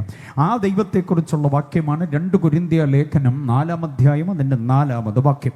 2 കൊരിന്ത്യർ 4:4 പറയുന്നു, സുവിശേഷത്തിൻ്റെ പ്രകാശം ശോഭിക്കാതിരിക്കേണ്ടതിന് ഈ ലോകത്തിൻ്റെ ദൈവം ആ വിശ്വാസികളുടെ മനസ്സിനെ, ബാക്കി പറഞ്ഞേ, കുരുടാക്കുന്നു. കണ്ടോ, ഈ ലോകത്തിൻ്റെ ദൈവമെന്ന് പറയുന്നൊരു ദൈവമുണ്ട്. അതേതാണ്? അന്ധകാരത്തിൻ്റെ അധിപതിയായ ദുഷ്ട ഭൂത പ്രേത പിശാചുക്കളുടെ മുഴുവനും തലവനായ സാത്താൻ, ഇബ്ലീസ് എന്ന് വിളിക്കുന്ന, പിശാചെന്ന് വിളിക്കുന്ന അന്ധകാരത്തിൻ്റെ ആധിപത്യം വഹിക്കുന്നവൻ്റെ പേരാ ഈ ലോകത്തിൻ്റെ ദൈവം. ഈ ലോകത്തിൻ്റെ പ്രഭു എന്നും ഈ ലോകത്തിൻ്റെ ദൈവമെന്നും ഈ ലോകത്തിൻ്റെ അധികാരി എന്നൊക്കെ അവന് വിശേഷണങ്ങൾ വേദപുസ്തകം കൊടുക്കുന്നുണ്ട്. അന്ധകാരത്തിൻ്റെ സകല അധപ്പതനങ്ങളുടെ, അനാചാരങ്ങളുടെ, അബദ്ധജടിലതകളുടെ, വിഗ്രഹാരാധനയുടെ, കൊള്ളയും കൊലപാതകങ്ങളും അക്രമങ്ങളും അനീതികളും എല്ലാറ്റിൻ്റെയും പിന്നിൽ ചരടുവലിക്കുന്ന തത്വം, മനുഷ്യനെ തമ്മിൽ വിഘടിപ്പിക്കുന്ന ശക്തി, കണ്ടോ, സമാധാനത്തെ ദേശത്തു നിന്ന് എടുത്തു കളയുന്ന ശക്തി, പാർക്കേണ്ടതിന് നമ്മൾ ഉണ്ടാക്കിയ വീട്ടിനകത്ത് അനുവാദമില്ലാതെ കയറി പാർത്തതിനകത്ത് പ്രതിസന്ധികൾ ഉണ്ടാക്കുന്ന ഒരു ശക്തി, നമ്മുടെ ശരീരത്തെ അവകാശം പറഞ്ഞ് മാറാ രോഗങ്ങൾ വിതയ്ക്കുന്ന ഒരു ശക്തി, അന്ധകാരത്തിൻ്റെ ആധിപത്യ വ്യവസ്ഥിതിയിലേക്ക് താങ്കളെ കള്ളുകുടിക്കാനും പുകവലിക്കാനും ലഹരി പദാർത്ഥങ്ങൾ ഉപയോഗിക്കാനും താങ്കളുടെ ഭാര്യയോട് അവിശ്വസ്തത പുലർത്താനും ഭർത്താവിനോട് അവിശ്വസ്തത പുലർത്താനും ജനിപ്പിച്ച മക്കളോട് ഉത്തരവാദിത്വ ബോധമില്ലാതെ ജീവിക്കുവാനും ജനിപ്പിച്ച് വളർത്തി വലുതാക്കിയ മാതാപിതാക്കളോട് ഒരു പരിഗണനയുമില്ലാതെ അവർക്ക് പുറംതിരിഞ്ഞ് നിൽക്കാനുമൊക്കെ ഒരുവനെ പ്രേരിപ്പിക്കുന്ന അശുദ്ധ തത്വത്തിൻ്റെ പേര് ബൈബിൾ വെളിപ്പെടുത്തുന്നു, ഈ ലോകത്തിൻ്റെ ദൈവം. ഇന്ന് രാത്രി ദൈവപരിജ്ഞാനം ഇല്ലാതെ പോയാലുള്ള കുഴപ്പം എന്താണെന്നറിയാമോ? വിശുദ്ധിയിലേക്ക്, വിശ്വസ്തതയിലേക്ക്, സ്നേഹത്തിലേക്ക്, ത്യാഗത്തിലേക്ക്, നന്മയിലേക്ക്, ക്ഷമയിലേക്ക് നമ്മെ നയിക്കുന്ന ഏകസത്യ ദൈവത്തെ വിട്ട് അശുദ്ധിയിലേക്ക്, മറ്റു പല വിധത്തിലുള്ള ധാർഷ്ട്യധിക്കാര താൻപോരിമ അഹങ്കാരത്തിലേക്ക് നമ്മെ നയിക്കുന്ന, ഇരുട്ടിൻ്റെ ആധിപത്യത്തിലേക്ക് നയിക്കുന്ന, പ്രത്യുൽപാദന വ്യവസ്ഥിതിയെ തകിടം മറിക്കുന്ന ലഹരി പദാർത്ഥങ്ങൾ ഉപയോഗിക്കുക, ദഹനേന്ദ്രിയ വ്യവസ്ഥിതിക്ക് ദോഷം വരുത്തുന്ന ലഹരി പദാർത്ഥങ്ങൾ ഉപയോഗിക്കുക, രക്തചംക്രമണ വ്യവസ്ഥിതിയെ താറുമാറാക്കുക, പുകവലി അടക്കമുള്ള ദോഷപ്രവൃത്തികളിലേക്ക് നയിക്കുവാൻ സമസ്ത കോശങ്ങളിലും, ശ്വസനേന്ദ്രിയ വ്യവസ്ഥിതി മാത്രമല്ല സമസ്ത കോശങ്ങളിലും ദോഷം വരുത്തുന്നതായിരിക്കുന്ന സംഗതികളെ വാങ്ങിച്ച് കഴിച്ച് കുടിച്ച് അങ്ങനെ ഉപയോഗിച്ച് ആടിപ്പാടി ജീവിച്ചു പോകുവാൻ, മതിച്ചു പൊളച്ച് ജീവിച്ചു പോകുവാൻ നമ്മളെ പ്രേരിപ്പിക്കുന്ന ഒരു ദൈവമുണ്ട്. അത് ഈ ലോകത്തിൻ്റെ ദൈവമാണ്. അവനിൽ നിന്നകന്ന് സത്യദൈവത്തെങ്കിലേക്ക് താങ്കൾ വന്നെങ്കിലേ ആത്മരക്ഷ പ്രാപിക്കുകയുള്ളൂ എന്ന് ഞങ്ങൾക്ക് ഉറക്കെ ഈ അവസാന രാത്രിയിലും പറയാനുള്ളത്. അത് ഏറ്റെടുക്കുന്നവർക്കായി ദൈവത്തിന് സ്തോത്രം ചെയ്യുന്നു. ഈ രണ്ട് ദൈവത്തെക്കുറിച്ചുള്ള അവബോധങ്ങൾ കിട്ടിയവർ കർത്താവിനെ സ്തുതിച്ചാട്ടെ. അതിൽ എൻ്റെ ദൈവം ഈ ലോകത്തിൻ്റെ ദൈവം അല്ല, അന്ധകാരത്തിൻ്റെ പ്രഭു അല്ല, പകരം സത്യത്തിൻ്റെ, ന്യായത്തിൻ്റെ, നീതിയുടെ അനുഗ്രഹീതമായിരിക്കുന്ന ദൈവബോധത്തിൻ്റെ, വിശ്വസ്തതയുടെ, വിശുദ്ധിയുടെ ദൈവമാണ്. ഞാൻ വിശുദ്ധനാകിയാൽ നിങ്ങൾ വിശുദ്ധരായിരിപ്പീൻ എന്നരുളി ചെയ്ത ആ മഹാദൈവത്തിൻ്റെ, ഞാൻ വിളിച്ച ദൈവം വിശ്വസ്തനാകിയാൽ നിങ്ങൾ വിശ്വസ്തരാകണമെന്ന് എന്നോട് നിയോഗിക്കുന്ന ദൈവത്തിൻ്റെ, ദൈവം സ്നേഹമാണെന്ന പ്രഖ്യാപനം ബൈബിൾ നൽകുന്നു. അതുകൊണ്ട് ആ സ്നേഹവാനായ ദൈവത്തെ പോലെ എല്ലാവരെയും സ്നേഹിപ്പാൻ, എല്ലാം ക്ഷമിപ്പാൻ, വഹിക്കാൻ, പൊറുക്കാൻ, താങ്ങാൻ, കരുതാനുള്ള എല്ലാ മൂല്യങ്ങളും എന്നിലേക്ക് തരുന്ന സത്യദൈവമാണ് എൻ്റെ ദൈവമെന്ന് ഉറപ്പുള്ളവരെ കരമടിച്ച് കർത്താവിനെ ഒന്ന് സ്തുതിച്ചേ. ഈ ദൈവം എൻ്റെ ദൈവമാണ്. ഈ ദൈവത്തെ മാത്രം മതി എനിക്കും എൻ്റെ തലമുറയ്ക്കും ഈ ദൈവത്തെ മതി. ദുഷ്ടപിശാചിനോട് അകന്നു നിൽക്കാൻ പറയാനുള്ള ആത്മീക തന്റെ ഇടം. ഹല്ലേലൂയ. യാതൊരു വിധത്തിലും വേദപുസ്തകത്തിന് വിരുദ്ധമായിരിക്കുന്ന ജീവിതചര്യകളിലേക്ക് പോകാതിരിക്കണമെങ്കിൽ ഈ ദൈവപരിജ്ഞാനത്തെ നാം പ്രാപിച്ചെടുത്തേ പറ്റൂ. ആ ദൈവത്തെ അറിയണം. ഏക സത്യദൈവമാണ്. താങ്കളെ കള്ളിലേക്ക് നിയോഗിക്കുന്ന, അവിശ്വസ്തതയിലേക്ക് നിയോഗിക്കുന്ന, നിയമവിരുദ്ധ ലൈംഗികതയിലേക്ക് നിയോഗിക്കുന്ന, കുത്തഴിഞ്ഞ ജീവിത നിലവാരത്തിലേക്ക് നിയോഗിക്കുന്ന, വേദപുസ്തകത്തിൻ്റെ പ്രമാണങ്ങൾക്ക് വിരുദ്ധമായി ജീവിക്കാൻ താങ്കൾക്ക് ഉൾപ്രേരണ തരുന്നത് ഈ ലോകത്തിൻ്റെ ദൈവമായി പിശാചാണ്. അകന്നു നിൽക്കണം, അകറ്റി നിർത്തണം, അങ്ങനെ ഉള്ളവരിൽ നിന്ന് മാറി നിൽക്കണം. അതാണ് സത്യദൈവം നമ്മെക്കുറിച്ച് ആഗ്രഹിക്കുന്നത്. അപ്പം ഈ ഏകസത്യദൈവം എന്നുള്ള പ്രയോഗം യോഹന്നാൻ 17:3 ഓർത്തോണം, കുറിച്ചോണം. ഏകസത്യദൈവം, സുന്ദരമാണ് ആ പ്രയോഗം. ദൈവപുത്രൻ വന്നു എന്നും സത്യദൈവത്തെ അറിവാൻ നമുക്ക് വിവേകം തന്നു എന്നും നാം അറിയുന്നു. 1 യോഹന്നാൻ 5:20 യോഹന്നാൻ 17:3 1 യോഹന്നാൻ 5:20 രണ്ട് വാക്യങ്ങളെ ഒരുമിച്ച് ചേർക്കണം. അങ്ങനെ ചേർക്കുമ്പോൾ ഏകസത്യ ദൈവത്തെക്കുറിച്ചുള്ള അഗാധമായ പരിജ്ഞാനം നമ്മൾ പ്രാപിക്കാൻ പറ്റും. അവ ദൈവത്തെക്കുറിച്ചുള്ള പരിജ്ഞാനം എന്നുള്ളതാണ് ഒന്നാമത്തെ ആവശ്യം. അത് നാം പ്രാപിക്കണം. നാം പ്രാപിച്ച പരിജ്ഞാനം തന്നെ അനുസരിച്ച് നടക്കുക എന്നുള്ളതല്ലേ. സമയം മുൻപോട്ട് നീങ്ങുന്നല്ലോ. രണ്ടാമത്തെ പരിജ്ഞാനം ഏതാ? രക്ഷാപരിജ്ഞാനം പ്രാപിക്കേണ്ടതിന് അനിവാര്യമായി വരുന്ന രണ്ടാമത്തെ പരിജ്ഞാനം ഫിലിപ്പിയ ലേഖനം 3:8 കുറിവാക്യത്തിൻ്റെ പുസ്തകത്തിലേക്ക് വീണ്ടും നമ്മളൊന്ന് കയറി ഇറങ്ങണം. ഫിലിപ്പിയ ലേഖനം 3:8 വാക്യങ്ങൾ വായിപ്പിക്കുന്നില്ലാത്തത് കൊണ്ട് വാക്യങ്ങളെ നിങ്ങൾ ഉപേക്ഷിക്കരുത്. എല്ലാവരും വേദപുസ്തകവുമായിട്ടാണ് വന്നിട്ടുള്ളത്. കുറിപ്പ് നടത്തുവാനുള്ള സംവിധാനവുമായിട്ടാണ് നിങ്ങൾ വന്നിട്ടുള്ളത്. ദൈവവചനത്തോടുള്ള നിങ്ങളുടെ പ്രതിബദ്ധതയ്ക്കായിട്ട് സ്തോത്രം. ഫിലിപ്പിയ ലേഖനം 3:8 അത്രയുമല്ല എൻ്റെ കർത്താവായ ക്രിസ്തു യേശുവിനെ കുറിച്ചുള്ള പരിജ്ഞാനത്തിൻ്റെ ശ്രേഷ്ഠത നിമിത്തം. അപ്പം ക്രിസ്തു പരിജ്ഞാനം എന്നുള്ളത് രണ്ടാമത്തെ പരിജ്ഞാനം. ഒന്നാമത്തേത് സത്യദൈവ പരിജ്ഞാനമാണ്. എല്ലാവരും പ്രാപിച്ചേ പറ്റൂ. താങ്കളുടെ ഏതാകട്ടെ, കുലമേതാകട്ടെ, രാഷ്ട്രീയ ബോധം ഏതുമാകട്ടെ, താങ്കൾ നെഞ്ചകത്തിൽ സൂക്ഷിക്കുന്ന രാഷ്ട്രീയ ചിഹ്നം ഏതുമാകട്ടെ, അതൊന്നും ഇവിടെ വിഷയമല്ല. ദൈവപരിജ്ഞാനമില്ലാതെ മുൻപോട്ട് ഇനി ഒരടി നീങ്ങരുത്. അഗാധമായ ഗർത്തത്തിലേക്ക് നിപതിക്കുന്നതിന് മുൻപ്, ഭയാനകമായ അപകടത്തിലേക്ക് താങ്കൾ നിപതിക്കാൻ പോകുന്നതിന് മുൻപ്, എനിക്ക് ആരോഗ്യമുണ്ട്, കീസയിൽ കാശുണ്ട്, ബന്ധുബലമുണ്ട്, സ്വാധീനതയുണ്ട്, എൻ്റെ പോക്കറ്റിൽ കിടക്കുന്ന മൊബൈൽ ഫോൺ എടുത്ത് ഞാൻ പടപടപടപടാന്ന് നമ്പർ ഡയൽ ചെയ്താൽ മറുതലയ്ക്കൽ എനിക്ക് കളക്ടറെ കിട്ടും, സർക്കിൾ ഇൻസ്പെക്ടറെ കിട്ടും, ഇവിടുത്തെ MP കിട്ടും, MLA കിട്ടും, വേണ്ടി വന്നാൽ സഖാവ് പിണറായി വിജയൻ അവർകൾ നമ്മുടെ ബഹുമാനപ്പെട്ട മുഖ്യമന്ത്രിയെ കിട്ടുമെന്നൊക്കെയുള്ള ധാർഷ്ട്യവും ആ അഹന്തയുമൊക്കെ ഉണ്ടല്ലോ. സത്യദൈവ പരിജ്ഞാനമില്ലെങ്കിൽ അനർത്ഥത്തിലേക്ക് കൊണ്ടെത്തിക്കുക തന്നെ ചെയ്യും. അവർക്കൊക്കെ സഹായിക്കാൻ പറ്റുന്ന കുറേ മേഖലകളുണ്ട്. പക്ഷേ അവർക്കൊന്നും ചെയ്യാൻ പറ്റാത്ത ചില മേഖലകളുണ്ട്. അവിടെ താങ്കളെ കൈപിടിച്ചുയർത്താൻ കഴിയുന്ന ഒരേ ഒരു പരിജ്ഞാനം, അത് സത്യദൈവ പരിജ്ഞാനമാണ്. ഇത് തുറന്നു പറയാതിരിക്കാൻ ഞങ്ങൾക്ക് പറ്റില്ല. ഓക്കെ, രണ്ടാമത്തെ പരിജ്ഞാനം എന്ന് പറയുന്നത് ക്രിസ്തു പരിജ്ഞാനമാണ്. പൗലോസ് അത് അവതരിപ്പിക്കുന്ന വാക്യത്തിൻ്റെ ഘടന വളരെ സുന്ദരമാണ്. അതിൻ്റെ ആശയത്തിൻ്റെ ആഴമറിയണമെങ്കിൽ ദൈവമക്കൾ ഫിലിപ്പിയ ലേഖനം 3-ാം അധ്യായം അതിൻ്റെ 4 മുതൽ 7 വരെയുള്ള വാക്യങ്ങൾ വായിക്കണം. ഒന്നുകൂടെ ആവർത്തിക്കാം. ഫിലിപ്പിയ ലേഖനം 3-ാം അധ്യായം 4 മുതൽ 7 വരെയുള്ള വാക്യങ്ങൾ വായിക്കുമ്പോൾ അപ്പോസ്തലനായ പൗലോസ് എന്ന അനുഗ്രഹീത ദൈവദാസൻ ക്രിസ്തുവിൻ്റെ സുവിശേഷത്തിന് വേണ്ടി സുഖഭോഗമാനാഭിമാനാദികളെല്ലാം വെടിഞ്ഞ ത്യാഗീവര്യനായ മഹാനായ മനുഷ്യൻ, അദ്ദേഹം തൻ്റെ കാസ്റ്റ് ഐഡൻറ്റിറ്റി പറയുന്ന വേദഭാഗമാണ് ഫിലിപ്പിയ ലേഖനം 3-ാം അധ്യായം 4 മുതൽ താഴേക്കുള്ള വാക്യങ്ങൾ. ഞാൻ എബ്രായിൽ ജനിച്ച എബ്രായനാണ്, 8-ാം നാളിൽ പരിച്ഛേദനയേറ്റവനാണ്, ന്യായപ്രമാണം സംബന്ധിച്ച് അനന്യനാണ്, പരീശനാണ്, അങ്ങനെ അക്കമിട്ട് കുറേയേറെ കാര്യങ്ങൾ താൻ പറയുന്നുണ്ട്. അത് തൻ്റെ കാസ്റ്റ് ഐഡൻറ്റിറ്റിയാണ്. എബ്രായൻ എന്ന കാര്യത്തിൽ താൻ ഊറ്റം കൊള്ളുന്ന കാര്യമാണ് പറയുക. 7 വരെ വാക്യങ്ങൾ അത് പറയുന്നുണ്ട്. പൗലോസിനെ ഞാൻ ഒത്തിരി പ്രണയിക്കുന്നുണ്ട്. യേശു കഴിഞ്ഞാൽ പിന്നെ എനിക്ക് ഏറ്റവും ഇഷ്ടതാരം പൗലോസ് തന്നെയാണ്. അത് കഴിഞ്ഞുള്ളൂ ദാവീദും ഗോലിയാത്തും ഏലിയാവും ഒക്കെ. പൗലോസാണ് യേശു കഴിഞ്ഞാൽ എന്നെ ഒത്തിരി അടുപ്പിക്കുന്നൊരു ദൈവദാസൻ. ഓക്കെ, പക്ഷേ എനിക്ക് ഈ വേദഭാഗം ആദ്യമായി വായിച്ചപ്പോൾ പൗലോസിന് അമർഷം തോന്നി. പൗലോസിനോട് അദ്ദേഹത്തിൻ്റെ കാസ്റ്റ് ഐഡൻറ്റിറ്റി എന്തിനാ ഇത്ര ഭംഗിയായിട്ട് ഇത്ര ഊറ്റമായി താൻ പറയുന്നത്? പക്ഷേ 7-ാം വാക്യം കഴിഞ്ഞിട്ട് 8-ാം വാക്യത്തിലേക്ക് ഇറങ്ങിയപ്പോഴാണ് എനിക്ക് സന്തോഷമായത്. 8-ാം വാക്യത്തിൽ താൻ പറയുന്നു, അത്രയുമല്ല എൻ്റെ കർത്താവായ ക്രിസ്തു യേശുവിനെ കുറിച്ചുള്ള പരിജ്ഞാനത്തിൻ്റെ ശ്രേഷ്ഠത എൻ്റെ ഉള്ളിലേക്ക് വന്നപ്പോൾ ഞാൻ ഇതെല്ലാം ചവറെന്നെണ്ണുന്നു. ഹല്ലേലൂയ! അതിന് സ്തോത്രം പറയാൻ എത്ര പേർക്ക് പറ്റും?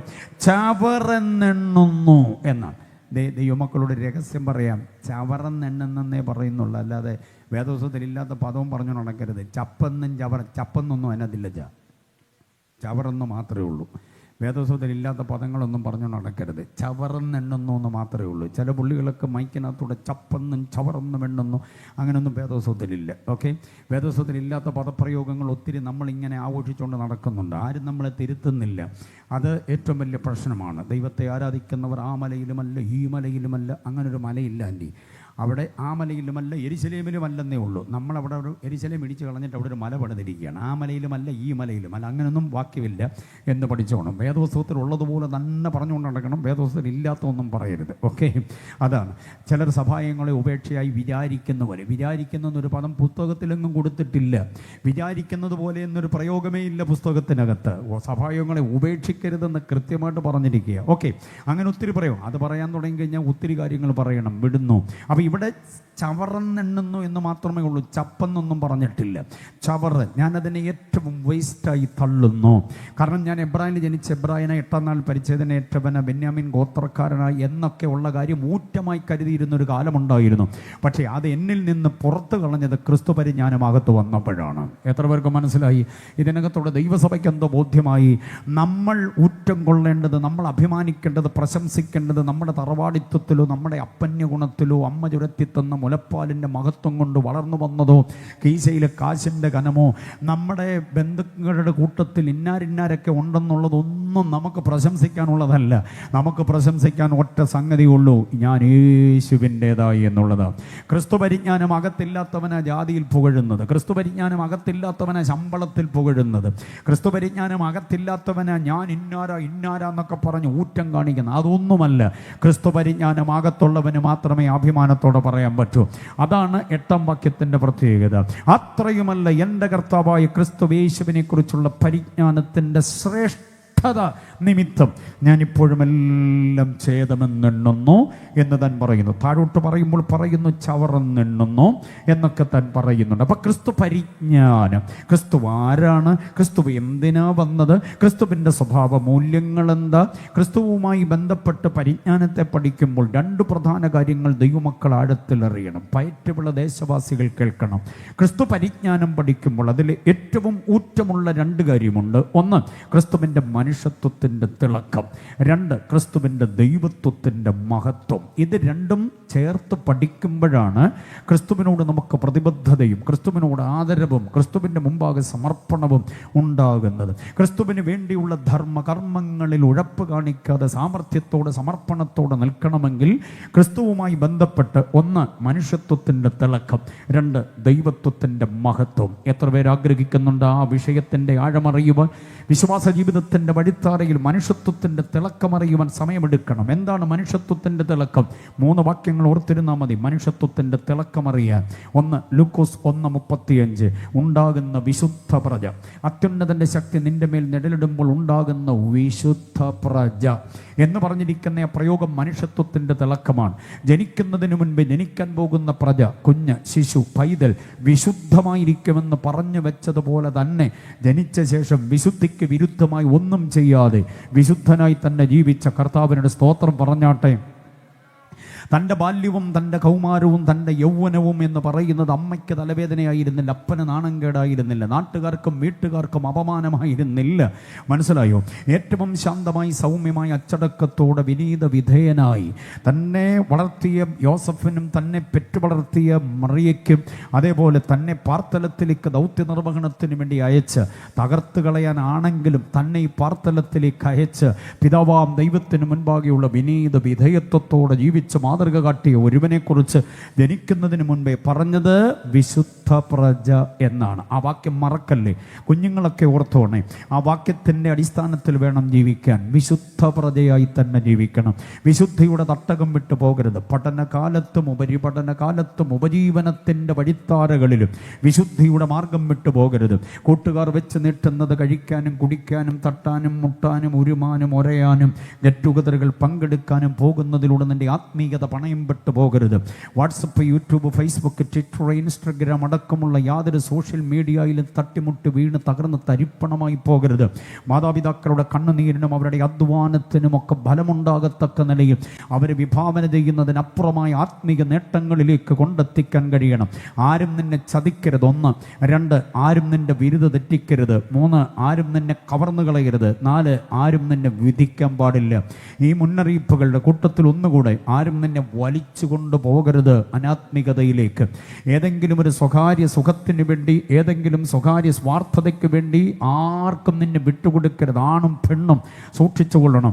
വളർത്തി വലുതാക്കിയ അപ്പൻ്റെയും അമ്മയുടെയും നിന്റെ തലയിൽ കൈവച്ച് പ്രാർത്ഥിച്ച് അനുഗ്രഹിച്ച പാസ്റ്ററുടെയും നിന്നെ ഉപദേശിച്ച പാസ്റ്റർ ആൻറ്റിയുടെയും ഒക്കെ ഹൃത്തടത്തിൻ്റെ സ്വപ്നങ്ങളെ സാക്ഷാത്കരിക്കാൻ കുഞ്ഞുമക്കളോട് ഞാൻ പറയുക, ആരുടെയും സ്വാർത്ഥതയ്ക്ക് നീ നിന്നെ വിട്ടുകൊടുക്കരുത്. വെറുതെ കേൾക്കുന്ന മോഹന വാഗ്ദാനങ്ങളുടെ മുമ്പിൽ നീ നിന്നെ ഏൽപ്പിച്ചു കൊടുക്കരുത്, പണയപ്പെടുത്തി കൊടുക്കരുത്. മനസ്സിലാകുന്നുണ്ടോ? അതാ പറഞ്ഞത്, വിശുദ്ധ സന്തതിയായി തന്നെ ജീവിക്കണം. നൈൽ നദിയിൽ നിന്ന് പൊക്കിയെടുത്ത് അടുപ്പിച്ച് കൊണ്ടുവന്ന ഞാങ്ങണപ്പെട്ടകം തുറന്നു നോക്കിയ ഉടനെ ഫറവോന്റെ പുത്രിയും തോഴിമാരും കൂടി ഒരുമിച്ച കുഞ്ഞിൻ്റെ ഓമനത്വം കണ്ടിട്ട് ഫറവോന്റെ പുത്രി പറഞ്ഞ ആദ്യത്തെ വാചകം ഓർമ്മയുണ്ടോ? സംശയമില്ല, ഇത് എബ്രായ പൈതങ്ങളിൽ ഒന്ന് തന്നെ. എന്നാ അഭിമാനമാ! നമ്മുടെ തലമുറകളെ കണ്ടാൽ നാട്ടുകാർ പറയണം, ഇത് പ്രാർത്ഥിക്കുന്ന മമ്മിയുടെ മോള് തന്നെ, ദൈവസഭയ്ക്ക് വേണ്ടി ഉറപ്പോടെ നിൽക്കുന്ന അപ്പൻ്റെ മോൻ തന്നെ, വിശുദ്ധമായി ജീവിക്കുന്ന കുഞ്ഞ് തന്നെ എന്ന് പറയാൻ കഴിയുന്ന ഒരു പക്വതയിൽ അവരെ വളർത്തിയെടുക്കണം. മമ്മിമാരും പപ്പമാരും ശ്രദ്ധിക്കണം. ഓക്കെ, അപ്പോൾ ഇവിടെ നാം ചിന്തിക്കുന്നത് യേശുവിൻ്റെ മനുഷ്യത്വത്തിൻ്റെ തിളക്കമാണ്. ജനിക്കുന്നതിന് മുൻപേ പറഞ്ഞു എന്താ? വിശുദ്ധ പ്രജ എന്നുള്ളത്. ഇനി ജനിച്ച് വളർന്ന് പക്വത പ്രാപിച്ച് യൗവനത്തിൻ്റെ തുടുതുടുപ്പിലെത്തി നിൽക്കുന്ന കാലം, ശരാനരമ്പുകളിലൂടെ യുവത്വത്തിൻ്റെ രക്തം പതഞ്ഞൊഴുകുന്ന കാലം, ഏത് വിധത്തിലുള്ളതായിരിക്കുന്ന ആകർഷണത്തിലേക്ക് കാന്തികമായി അടുപ്പിക്കപ്പെട്ടു പോകാവുന്ന കാലമാണ്. കണ്ടോ, അരുതരുതാത്തതിലേക്ക് മൂക്കുകുത്തിപ്പോകാവുന്നൊരു കാലം. തൻ്റെ വ്യക്തിത്വത്തെ ഉറപ്പായി നിർത്തിക്ക് വിശുദ്ധിയുടെ കാവലാളായി നിന്നുകൊണ്ട് തൻ്റെ പ്രഭാഷണം തന്നെ ജീവിതമെന്ന് തെളിയിച്ചുകൊണ്ട് ഇടവഴികൾ, പെരുവഴികൾ, പട്ടണപ്രാന്തങ്ങൾ, ഗ്രാമവീഥികൾ, ഗലീലയുടെ തീരപ്രദേശങ്ങൾ, ഫലസ്തീൻ്റെ പ്രാന്തപ്രദേശങ്ങൾ, കഫർനഹൂമിൻ്റെ തിരുവോരങ്ങൾ, ഇസ്രായേലിൻ്റെ സമസ്ത മേഖലകളിലും എല്ലാ മുക്കവലകളിലും നാൽക്കവലകളിൽ നിന്നുകൊണ്ട് അത്യുന്നതനായ ദൈവത്തിൻ്റെ രക്ഷാമാർഗം ഘോഷിക്കുന്ന കർത്താവ് ഇടയ്ക്ക് കൂടി വന്ന ആയിരക്കണക്കിന് ആളുകളോടൊരു ചോദ്യം ചോദിച്ചു. അതാണ് എൻ്റെ യേശുവിനെ ലോക നേതാക്കന്മാരിൽ നിന്ന് വ്യത്യസ്തനാക്കി മാറ്റുന്നത്. യേശുവിനെ പാടുവാനും പ്രസംഗിക്കുവാനും ഇങ്ങനെ യോഗം സംഘടിപ്പിക്കാൻ ചോദിക്കാനും ഞങ്ങൾ കാണിക്കുന്ന ഒരുമാതിരി തൻ്റെ ഇടം എന്താണെന്നറിയാമോ? യേശുവിൻ്റെ വിശുദ്ധിയുടെ മഹത്വമാണ്. യേശു ചോദിച്ച ആ ചോദ്യം യോഹന്നാൻ 8:46 യോഹന്നാൻ 8:46 അവിടെ പറയുന്ന അനുഗ്രഹീതമായിരിക്കുന്ന ഒരു വാക്യമുണ്ട്. നിങ്ങളിൽ ആർക്കെന്നെ പാപത്തെക്കുറിച്ച് ബോധം വരുത്താം. അങ്ങനെ ഒരു ചോദ്യം ചോദിക്കാൻ നെഞ്ഞുറപ്പ് കാണിച്ച ഒരൊറ്റ മഹാനില്ല ഉലകത്തിൽ. മനസ്സിലായില്ലേ? ഒരൊറ്റ ദാർശനിക പ്രബോധകനില്ല, ഒരൊറ്റ രാഷ്ട്രീയ നേതാവില്ല, ഒരൊറ്റ രാഷ്ട്രീയ നിരീക്ഷകനോ രാഷ്ട്രീയ വ്യക്തിത്വങ്ങളോ ഇല്ല, ഒരൊറ്റ രാജപ്രമുഖന്മാരില്ല, പ്രവാചക വരേണ്യന്മാരില്ല, ന്യായാധിപ ശ്രേഷ്ഠന്മാരില്ല. കണ്ടില്ലേ? മഹാന്മാരെന്നും രാഷ്ട്രത്തിൻ്റെ പിതാക്കന്മാരെന്നും രാജ്യത്തിൻ്റെ പിതാക്കന്മാരെന്നൊക്കെ വിശേഷിപ്പിക്കുന്ന നിരവധി പേരുണ്ട്. അവർക്കാർക്കും ചോദിക്കാൻ തൻ്റെ ഇടമില്ലാത്ത ഒരു ചോദ്യമാണ്. ഒരു 33.5 വയസ്സെത്തുന്നതിന് മുമ്പ് ഒരുവൻ ചോദിക്കുന്ന ലോകത്തോട്, കാലത്തോട്, നിങ്ങളിൽ ആർക്കെന്നെ പാപത്തെക്കുറിച്ച് ബോധം വരുത്തുക. സകല ചെറുപ്പക്കാരും മാത്രമല്ല, ഇന്ന് കൂടി വന്നിട്ടുള്ള ദൈവമക്കൾ എല്ലാവരും എൻ്റെ യേശു എൻ്റെ യേശു എന്ന അഭിമാനം കൊള്ളുമ്പോൾ 8:46 മറന്നു പോകരുത്. എൻ്റെ കർത്താവ് ചോദിച്ച ചോദ്യമാണ്, നിങ്ങളിൽ ആർക്കെന്നെ പാപത്തെക്കുറിച്ച് ബോധം വരുത്തുക. ആ ചോദ്യം ഇന്നും ചക്രവാള സീമകൾ തട്ടി പ്രതിധ്വനിച്ചു കൊണ്ടിരിക്കുന്നു. ആ ചോദ്യത്തിന് മറുപടി പറയുവാൻ തൻ്റെ ഇടമുള്ള ഒരുത്തനും ഒരുത്തിയും എങ്ങുമെന്നും എഴുന്നേറ്റിട്ടില്ല ഇതുവരെ, ഇനിയൊട്ട് എഴുന്നേൽക്കത്തുമില്ല. അതുകൊണ്ട് പ്രസംഗിക്കാനും പാടാനും ഞങ്ങൾക്ക് അഭിമാനമാണ്. ആ സന്തോഷമുള്ളവർ കർത്താവിനെ സ്തുതിച്ചാട്ടെ. യേശു പാപമില്ലാത്തവൻ. ക്രിസ്തുവിനെ അറിയണം എന്ന് പറയുമ്പോൾ മനുഷ്യത്വത്തിൻ്റെ തിളക്കം അറിയണം. അടുത്ത മൂന്നാമതൊരു വാക്യം തരം. റോമാ ഗവൺമെൻറ് നിയമത്തിൻ്റെ അവസാന വാക്കായ പീലാത്തോസ് തൻ്റെ പ്രട്ടോറിയത്തിൽ നിന്നുകൊണ്ട് വിളിച്ചു പറയുന്നൊരു കാര്യം. പീലാത്തോസ് എന്ന റോമൻ പ്രൊക്കുറേറ്ററാണ്. അദ്ദേഹം തൻ്റെ പ്രട്ടോറിയം എന്നൊക്കെ പറഞ്ഞ തൻ്റെ ആസ്ഥാന മണ്ഡപം ഇതുപോലെ കെട്ടി ഉയർത്തിയിട്ടുള്ളൊരു വലിയ പ്ലാറ്റ്ഫോം, അതിനകത്ത് നിന്നുകൊണ്ട് അങ്കണത്തിൽ ക്രൂശിക്ക എന്ന് അട്ടഹസിക്കുന്ന ഒരു പറ്റം ജനാവലിയുടെ മുഖത്ത് നോക്കി ചോദിച്ചു, ഇവൻ ചെയ്ത കുറ്റമെന്താ? ആ കുറ്റമാർക്കും പറയാൻ പറ്റിയില്ല. ആക്ഷേപങ്ങളുടെ കൂരമ്പുകളും പരിഹാസങ്ങളും അവർ പലതും ചിലത് പറഞ്ഞു. പക്ഷെ അതൊന്നും നിയമപരമായി അംഗീകരിക്കപ്പെടാൻ പറ്റില്ല. കള്ളസാക്ഷികൾക്ക് പൊറോട്ട ഇറച്ചി വാങ്ങിച്ചു കൊടുത്തിട്ട് അവരെ കൊണ്ട് കൂവിക്കുകയാണ് കാര്യങ്ങൾ, അവരെ കൊണ്ട് പറയിപ്പിക്കുക. പീലാത്തോസിനത് മനസ്സിലായി. അന്നാസിൻ്റെയും കയ്യഫാവിൻ്റെയും മറ്റ് യഹൂദ പരീക്ഷകളുടെയും തന്ത്രമാണിത് എന്ന് പീലാത്തോസിന് മനസ്സിലായി. പീലാത്തോസ് ചോദിച്ചു, ഇവൻ ചെയ്ത കുറ്റമെന്താ?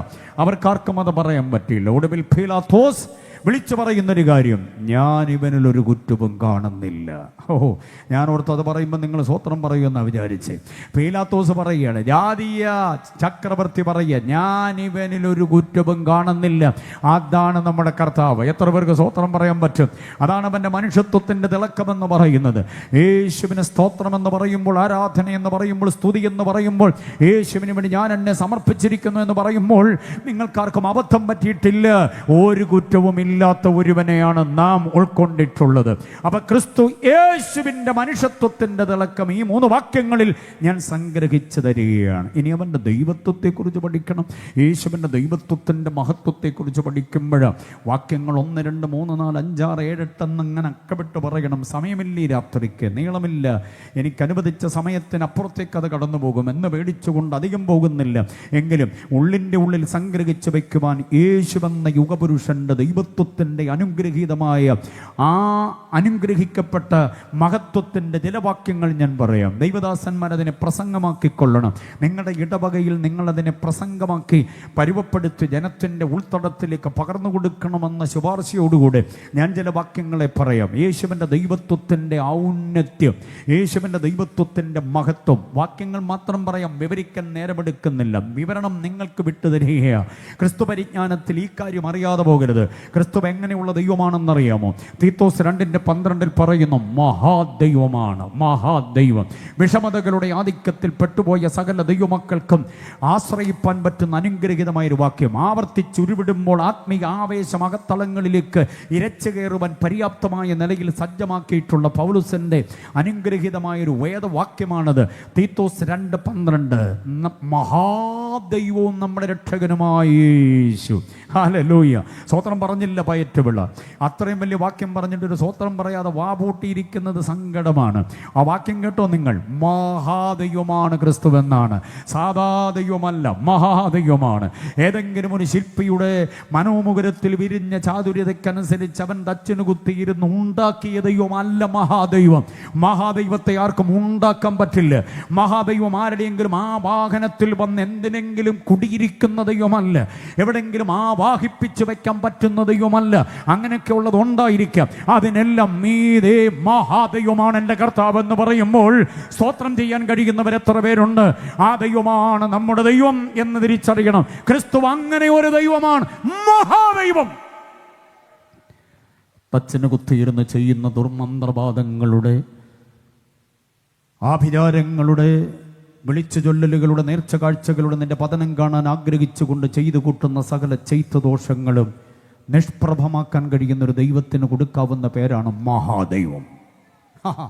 പേര് പറഞ്ഞ് നാള് പറഞ്ഞ് നമ്മുടെ പതനത്തിന് വേണ്ടി ചെയ്തു കൂട്ടുന്ന സമസ്ത ദോഷങ്ങളെ ഈ കാറ്റിൽ പറപ്പിക്കാൻ കഴിയുന്ന ഒരു ദൈവത്തിന് കൊടുക്കുന്ന പേരെന്തോന്നാ? ഒന്ന് പറഞ്ഞ വായി കൊണ്ട് മഹാദൈവം. എല്ലാവരും ഒന്ന് പറഞ്ഞ ആ ദൈവത്തിൻ്റെ നാമം. ആ ദൈവമാണ് നമ്മുടെ ദൈവം. പിന്നെന്തിനാ മന്ത്രവാദിയെ പേടിക്കുന്നു? 30 ദിവസത്തിനകത്ത് നിന്നെ പറപ്പിക്കുമെന്ന്, നിന്റെ കൊച്ചിനെ പാക്കപ്പ് ചെയ്ത് ഇവിടെ കൊണ്ടുവരുന്നു, നിന്റെ വീട്ടിൻ്റെ മുറ്റത്തൊരു നീലപ്പെടുതാടെ പന്തൽ ഉയർത്തുമെന്നൊക്കെ ആരാണ്ട് എവിടെങ്ങാണ്ട് പറഞ്ഞപ്പോൾ തുടങ്ങിയ പനിയാണ്. ഇതുവരെ മാറിയില്ലല്ലോ അത്. ശാലൻ രാജൻ വരുന്നൊരു ധ്വനിയെന്നൊക്കെ പാടി കേൾപ്പിച്ച് കഴിഞ്ഞാൽ രണ്ടാമത്തെ വരി മുതൽ അന്യഭാഷയിൽ ആരാധിക്കുന്ന പുള്ളിയാണ്. ഏതോ ഒരു മന്ത്രവാദി പറഞ്ഞു നിന്നെ പാക്ക് ചെയ്യാൻ പോവുകയെന്ന്. അന്നേരം തുടങ്ങിയ കിടുങ്ങലും വിറയലുമാണ്. മാറിയിട്ടില്ല. ഈ ഗതികേട് മാറണം നമുക്ക്. ക്രിസ്തു ആരാന്ന് പഠിക്കുക, ക്രിസ്തുവിൻ്റെ ദൈവത്വം എന്താണെന്ന് പഠിക്കുക. എൻ്റെ കർത്താവ് സാധാ ദൈവമല്ല, മഹാദൈവമാണ്. മന്ത്രവാദിയോട് പറ, നീ കണ്ടിട്ടുള്ളത് സാധാ ദൈവമാണ്, പക്ഷേ എൻ്റെ ദൈവം മഹാദൈവമാണ്. എത്ര പേർക്ക് വിശ്വസിക്കാൻ കഴിയും? കുഞ്ഞുങ്ങൾ എത്ര പേര് വിശ്വസിക്കും? മക്കളെ, നിങ്ങളുടെ ഭാവി ധന്യമാകാൻ, നിന്നെ ഉയർത്തിക്കൊണ്ടുപോകാൻ, പയറ്റുവിള ഉച്ചക്കട അവിടെ ഇവിടെ മാത്രം കറങ്ങുന്ന പുള്ളികളായിട്ടല്ല, നിന്നെ ഉയർത്തി വലുതാക്കാൻ, രാജ്യരാജ്യാന്തര നന്മകൾ നിനക്ക് തരാൻ. നിന്റെ മമ്മി തൊഴിലുറപ്പിന് പോയിട്ടാണ് വിയർത്ത് നിനക്കുണ്ടാക്കി തന്നത്. നിന്റെ അപ്പൻ നെറ്റിത്തടം വിയർത്ത് നിന്നെ ഇത്രത്തോളം പഠിപ്പിച്ചത്. പപ്പ വീട്ടിലിരിക്കും, ഞാനേറ്റ് കാര്യമെന്ന് പറയാൻ. മമ്മി വീട്ടിലിരിക്കും, ഇനി ഇറങ്ങരുത് വീട്ടിൽ നിന്ന് ജോലിക്കാണെന്നും പറഞ്ഞ്. ആരും പാത്രം കഴുകാനും തുണി കഴുകാനും പാടത്തും പറമ്പിലും പുല്ല് പറിക്കാനൊന്നും പോകണ്ട, ഞങ്ങളെയൊക്കെ ഇത്രയാക്കിയില്ലേ. ഇനി മമ്മി വീട്ടിലിരിക്കെന്ന് പറയാൻ. മോളെ, നാളെ നിനക്ക് തൻ്റെ ഇടമുണ്ടാകണമെങ്കിൽ നീ മുറുകെ പിടിക്കേണ്ടത് ഏതെങ്കിലും ഒരു ദൈവത്തിൻ്റെ കയ്യിലല്ല, മഹാദൈവത്തിൻ്റെ കയ്യിൽ. പപ്പയ്ക്ക് തെറ്റുപറ്റിയിട്ടില്ല, പ്രാർത്ഥിക്കുന്ന പപ്പയ്ക്കും പ്രാർത്ഥിക്കുന്ന മമ്മിക്കും തെറ്റുപറ്റിയിട്ടില്ല മക്കളെ. അവരറിഞ്ഞത് ഈ മഹാദൈവത്തെയാ. ആ ദൈവത്തെക്കുറിച്ച് കൂടുതൽ പരിജ്ഞാനത്തോടെ നിൽക്കാൻ കഴിയുമെങ്കിൽ നിന്റെ ജീവിതത്തെ കർത്താവ് അങ്ങ് ധാന്യമാക്കും. വിശ്വസിക്കുന്ന കുഞ്ഞുങ്ങൾ സ്തോത്രം പറഞ്ഞാട്ടെ. കുഞ്ഞുങ്ങളെ ഞാൻ കൂടുതൽ ഫോക്കസ് ചെയ്യുക. അവരുടെ ജീവിതം, കർത്താവിൻ്റെ വരവ് താമസിച്ചാൽ അവരുടെ ജീവിതം ക്രിസ്തു പരിജ്ഞാനത്തിൽ ശ്രേഷ്ഠമായി വിളങ്ങണം. ആത്മാവിൻ്റെ രക്ഷ പ്രാപിക്കണമെങ്കിൽ ക്രിസ്തു പരിജ്ഞാനം പ്രാപിച്ചേ പറ്റൂ. അപ്പൊ ക്രിസ്തു മഹാദൈവമാണ്. പഴയ നിയമത്തിലൊരു വാക്യം തരട്ടെ, വീരനാം ദൈവമാ ക്രിസ്തു, വീരനാം ദൈവമാണ്. യെശയ്യാപ്രവചനം 9:6 വാക്യം പറയുന്നത് വീരനാം ദൈവമെന്ന. യെശയ്യാപ്രവചനം 9:6 മറക്കരുത്. വീരനാം ദൈവം എന്ന് പറഞ്ഞാൽ വീര്യം പ്രവർത്തിക്കാൻ കഴിയുന്നവൻ. സാധ്യതകളൊന്നുമില്ല മുമ്പിൽ, മുമ്പോട്ട് കയറിപ്പോകാൻ സാധ്യതകളില്ല. മതിൽക്കെട്ടുകളാണ്, ഉയർന്ന ഗോപുരങ്ങളാണ്, കൊത്തളങ്ങളാണ്, പത്തിപിടി ചാടി നിൽക്കുന്ന ഭണങ്ങളാണ്. മനസ്സിലായോ? മുൻപോട്ട് വിടത്തില്ലെന്ന് പറഞ്ഞ് വാദിക്കുന്ന ദുഷ്ടശക്തി, നിന്നെ വിടത്തില്ല ഞാൻ, നീ എനിക്കുള്ളതാ, നിന്നെ ഞാൻ യേശുവിന് വിട്ടുകൊടുക്കത്തില്ലെന്ന് പറഞ്ഞ് മുമ്പിൽ വാദമുന്നയിക്കുന്ന ദുഷ്ടശക്തിയെ നിന്റെ മുമ്പിൽ നിന്ന് മാറ്റാൻ കഴിയുന്ന, വീര്യം പ്രവർത്തിക്കാൻ കഴിയുന്ന ഒരുവന്റെ പേരാണ് വീരനാം ദൈവം. അത് ക്രിസ്തു യേശുവാണ്. വിശ്വസിക്കുന്നവർ കർത്താവിനെ സ്തുതിച്ചാട്ടെ. ഇങ്ങനെ ദൈവത്വം ഉജ്ജ്വലമായി പറയാൻ ഒത്തിരി വാക്യങ്ങളുണ്ട്. അതാണ് ക്രിസ്തു പരിജ്ഞാനമെന്ന് പറയുന്നത്. കണ്ടോ, വെളിപ്പാട് പുസ്തകം 1:8 പറയുന്നു, സർവശക്തനായ ക്രിസ്തു. ഇരിക്കുന്നവൻ, ഇരുന്നവൻ, വരുന്നവനുമായി സർവശക്തനായ ക്രിസ്തു, സർവശക്തിയുള്ള ക്രിസ്തു. ആമേൻ. സർവശക്തി എന്നൊക്കെ പറഞ്ഞാൽ എന്തോ മക്കളെ, എൻ്റെ അർത്ഥം എന്താണെന്നറിയാമോ? സർവശക്തൻ എന്ന് പറഞ്ഞാൽ അർത്ഥം അസാധ്യതകളെ സാധ്യമാക്കുന്നവൻ. കണ്ടോ, നടക്കില്ലെന്ന് വിധി എഴുതി നീ ആണിയടിച്ച് ഉറപ്പിച്ച് ഇനി വേണ്ട ഈ നടപടി എന്ന് പറഞ്ഞ് അവസാനിപ്പിച്ചത്, അവിടെ നിന്ന് തുടങ്ങാൻ കഴിയുന്ന ഒരു ദൈവത്തിൻ്റെ പേരാണ് സർവശക്തനായ ദൈവം. വലിയ സാമ്പത്തിക ബാധ്യതകൾ എങ്ങനെ കൊടുത്തു വീട്ടുമെന്നോർത്ത് ബിസിനസ് തകർന്ന് താരിപ്പണമായി ജപ്തിയുടെ വാക്കിലെത്തി നിൽക്കുന്ന സാഹചര്യങ്ങൾ ഉണ്ടാകുക. പക്ഷെ ഇന്ന് രാത്രി കേട്ടോണം, ആ സാധ്യതകളെ സാധ്യമാക്കുന്ന ഒരു ദൈവമാണ് ക്രിസ്തു എന്ന ദൈവം. ആ ദൈവത്തെ മുറുകെ പിടിച്ചോണം. വാഗ്ദത്തങ്ങളെ മുറുകെ മുറുകെ പിടിച്ചോണം. ആ സാധ്യതകളെ സാധ്യമാക്കുന്നവൻ ഇന്ന് രാത്രി പന്തലിൽ എത്തിയിട്ടുണ്ടെന്ന് അനുഗ്രഹിക്കുവാൻ, വിഷയത്തിൻ്റെ മേൽ തൻ്റെ കയ്യൊപ്പ് പതിപ്പിക്കാൻ അത് വിശ്വസിക്കുന്നവർ കർത്താവിനെ സ്തുതിച്ചാട്ടെ. ഇനി എനിക്ക് മോചനമില്ല, ഇനി എനിക്ക് വിടുതലില്ല, മരണമല്ലാതെ വേറെ മാർഗമില്ല, ആത്മഹത്യയല്ലാതെ വേറെ വഴിയില്ലെന്നൊക്കെ ഓർത്ത് വല്ലാതെ വ്യാകുലപ്പെടുന്നുണ്ടാകാം. പക്ഷേ സർവശക്തനൊരു പുതിയ വഴി വെട്ടി തുറക്കാൻ പോവുക. നീ പ്രതീക്ഷിക്കാത്ത ചില മേഖലകളിലൂടെ സർവശക്തന്റെ പാത ഒരുക്കപ്പെടുന്നു എന്ന് പറയുമ്പോൾ വിശ്വാസത്തോടെ ഏറ്റെടുത്ത് കർത്താവിനെ സ്തുതിക്കാൻ എത്ര പേർക്ക് കഴിയും? സമയം നോക്കണ്ട. ഇന്ന് രാത്രിയിൽ ആ കർത്താവ് എനിക്ക് വേണ്ടി തുറക്കണം വഴി, ആ കർത്താവിൽ ഞാൻ ആശ്രയിക്കുന്നെന്ന് ഉറപ്പുള്ളവര് കർത്താവിനെ ഒന്ന് മഹത്വപ്പെടുത്തിക്കും. വചനം കേട്ടുകൊണ്ടിരിക്കുന്നതിനിടയ്ക്ക് ആരാധിക്കുന്നുണ്ട്, കുഴപ്പമൊന്നുമില്ല. എൻ്റെ പ്രസംഗത്തിൻ്റെ ഒഴുക്കിനെ നിങ്ങളുടെ ആരാധന ബാധിക്കത്തില്ല. എനിക്ക് കൂടുതൽ പ്രചോദനമാണ്. ക്രിസ്തുവിനെ കേട്ടിട്ട് ആരാധിക്കുന്നത് ഒരു വലിയ സന്തോഷമാണ്. ഗോലിയാത്തിനെ കണ്ടിട്ടല്ല, ദാവീദിനെ കേട്ടിട്ടല്ല, ഏലിയാവിൻ്റെ വാള് കണ്ടിട്ടല്ല, ഈ ശിംശോന്റെ കയ്യിലെ പച്ച താടിയല് കണ്ട് ആവേശം കൊണ്ട് ആരാധിക്കണ്ട. യേശു സർവശക്തനാന്ന് കേട്ടിട്ട് ദൈവത്തെ ഒന്ന് ആരാധിച്ചു. ആ ദൈവത്തിന്റെ മഹത്വത്തെ ഒന്ന് അറിഞ്ഞാശ്രയിച്ച് ആരാധിക്കുക. ഹല്ലേലൂയ! നമ്മുടെ കർത്താവ് ആരാ? സർവശക്തനായ കർത്താവ്. ഇതാണ് ക്രിസ്തുവിൻ്റെ ദൈവത്വം. ഇനി വാക്യങ്ങൾ ഇഷ്ടം പോലെ കിടക്കുക. കുഞ്ഞുങ്ങൾക്ക് വേണ്ടി ഞാൻ പലയിടത്തും കൊടുക്കുന്നൊരു വാക്യം അവർക്ക് വേണ്ടി ഒന്ന് കൊടുത്തോട്ടെ. മക്കളെ, കൊലോസ്യ ലേഖനം 1:17, നിന്റെ ആധാരം കയ്യിലുള്ള കർത്താവ്. സ്തോത്രം. പഠിക്കുന്ന കുഞ്ഞുങ്ങൾ, പഠനം കഴിഞ്ഞ കുഞ്ഞുങ്ങൾ, അടുത്ത റിസൾട്ട് പ്രതീക്ഷിക്കുന്ന കുഞ്ഞുങ്ങൾ, ഉപജീവനത്തിൻ്റെ വാതിൽ മുട്ടിത്തട്ടി നടക്കുന്ന കുഞ്ഞുങ്ങൾ, ഇൻ്റർവ്യൂ അറ്റൻഡ് ചെയ്യുന്ന കുഞ്ഞുങ്ങളൊക്കെ ശ്രദ്ധിച്ചോണം. വാഗ്ദത്ത വചനമായി ഏറ്റെടുത്തോണം. കൊലോസ്യർ 1:17, ആധാരം, സർവത്തിൻ്റെയും ആധാരം കയ്യിലുള്ള ദൈവം. കണ്ടോ? അതാണ് ക്രിസ്തു. സർവത്തിനും ആധാരമായവൻ എന്ന് പറഞ്ഞാൽ നിന്റെ ഭാവിയുടെ ആധാരം, നിന്റെ നന്മയുടെ ആധാരം. നാളെ നീ എവിടെ ഇരിക്കണം, ഏത് കസേരയിൽ ഇരിക്കണം, ഏത് പൊസിഷനിൽ ഇരിക്കണം എന്നുള്ള, നീ ഏത് ഡ്രസ്സ് ധരിക്കണം, ആ റെസ്പെക്റ്റീവ് പൊസിഷനുള്ള ഒരവസ്ഥയിലേക്ക് നിന്നെ ഉയർത്താൻ കഴിയുന്ന ഒരാധാരം അങ്കിളിൻ്റെ കയ്യിലല്ല, ആൻറ്റിയുടെ കയ്യിലല്ല, പപ്പയുടെയും മമ്മിയുടെയും കയ്യിലല്ല. ആ ആധാരം വഹിച്ചിരിക്കുന്ന കർത്താവാണ് ക്രിസ്തു യേശു. അവനിൽ വിശ്വസിച്ചാൽ മതി. 1:17 ഉൾത്തടത്തിൽ കാഞ്ഞു പതിക്കട്ടെ. ആധാരം കയ്യിലുള്ള കുഞ്ഞുങ്ങളെന്ന് സ്തോത്രം ചെയ്ത് ഈ വാക്യത്തെ ഏറ്റെടുത്തുകൊണ്ട് കർത്താവിനെ മഹത്വപ്പെടുത്തിയാലുണ്ടല്ലോ, കർത്താവിനെ ആശ്രയിച്ചാലുണ്ടല്ലോ, ആ വാക്യത്തിൽ ഊഞ്ഞാല് കെട്ടി ആടിക്കോ, കുഴപ്പമില്ല. കർത്താവ് നിന്നെ പോക്കിക്കൊണ്ടുവരും. കാരണം ആധാരം കർത്താവിൻ്റെ കയ്യിലാണ്. ഹല്ലേലൂയ! എൻ്റെ കുഞ്ഞിനെ കൊണ്ടൊരു ഗുണവുമില്ല എന്ന് ചിന്തിക്കുന്ന നിന്റെ മാതാപിതാക്കൾക്ക് നീ ഒരു വിസ്മയമായി തീരത്തക്ക നിലയിൽ നിന്നെ ഉയർത്താൻ കഴിയുന്ന കർത്താവിനെ ഞാൻ ഇന്ന് രാത്രി ഇവിടെ ഉയർത്തുന്നത്. അവൻ ആധാരം കയ്യിലുള്ളവനാ. ബോധ്യമായവർ കർത്താവിനെ സ്തുതിച്ചാട്ടെ. അപ്പം ആത്മരക്ഷ പ്രാപിക്കണമെങ്കിൽ ദൈവപരിജ്ഞാനം വേണം, ക്രിസ്തു പരിജ്ഞാനം വേണം. ഈ പരിജ്ഞാനങ്ങളില്ലാതെ ആർക്കും ആത്മരക്ഷ പ്രാപിക്കാൻ പറ്റില്ല. ആത്മരക്ഷയല്ലേ ജീവജല നദിയിലൂടെ സാബുപ്പാസ ദേശത്തോട് ഉദ്ദേശിക്കുന്ന കാര്യം. ആ ആത്മരക്ഷ സൗജന്യമാണ്. അത് പ്രാപിക്കണമെങ്കിൽ ദൈവം ആരാണെന്ന് അവബോധമുണ്ടാകണം, പരിജ്ഞാനം പ്രാപിക്കണം. ആ രക്ഷയ്ക്ക് വേണ്ടി നമുക്ക് വേണ്ടി ഇത്ര വലിയ ത്യാഗം സഹിച്ച, സകല ത്യാഗങ്ങൾ അനുഭവിച്ച ക്രിസ്തുവാരാന്നറിയണം. മനസ്സിലായില്ലേ?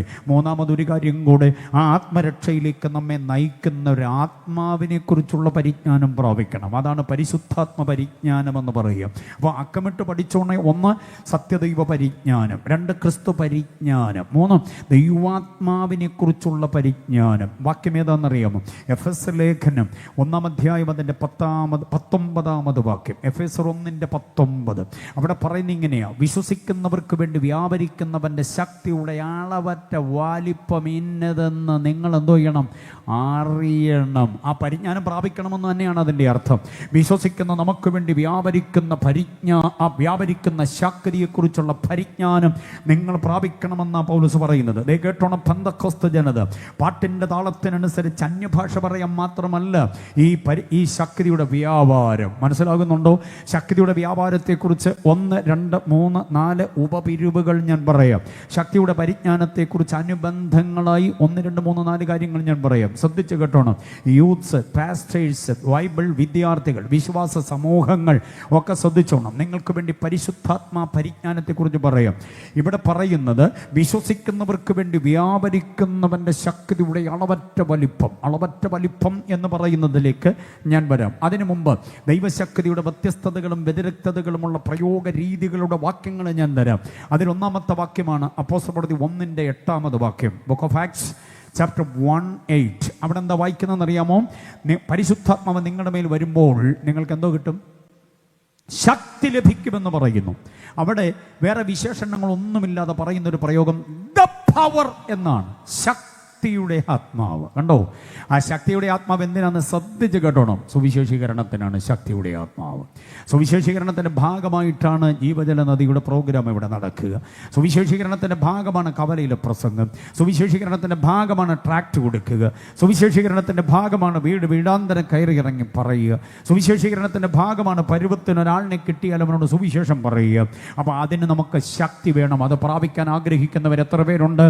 ഞാൻ അറിഞ്ഞ ക്രിസ്തുവിനെ, ഞാൻ അറിഞ്ഞ രക്ഷാദൂതിനെ, ഞാൻ അറിഞ്ഞ ആത്മരക്ഷയെ, ഞാൻ പ്രാപിക്കാനിരിക്കുന്ന പ്രതിഫലത്തെയൊക്കെ എനിക്ക് മറ്റുള്ളവരോട് പറയണം. ആ വഴിയിലേക്ക് അവരെയും കൂടി എനിക്ക് കൊണ്ടുവരണം. എൻ്റെ കുടുംബത്തിൽ ഒരു കുളമ്പ് പോലും അനാത്മികതയിൽ അവശേഷിക്കരുത്.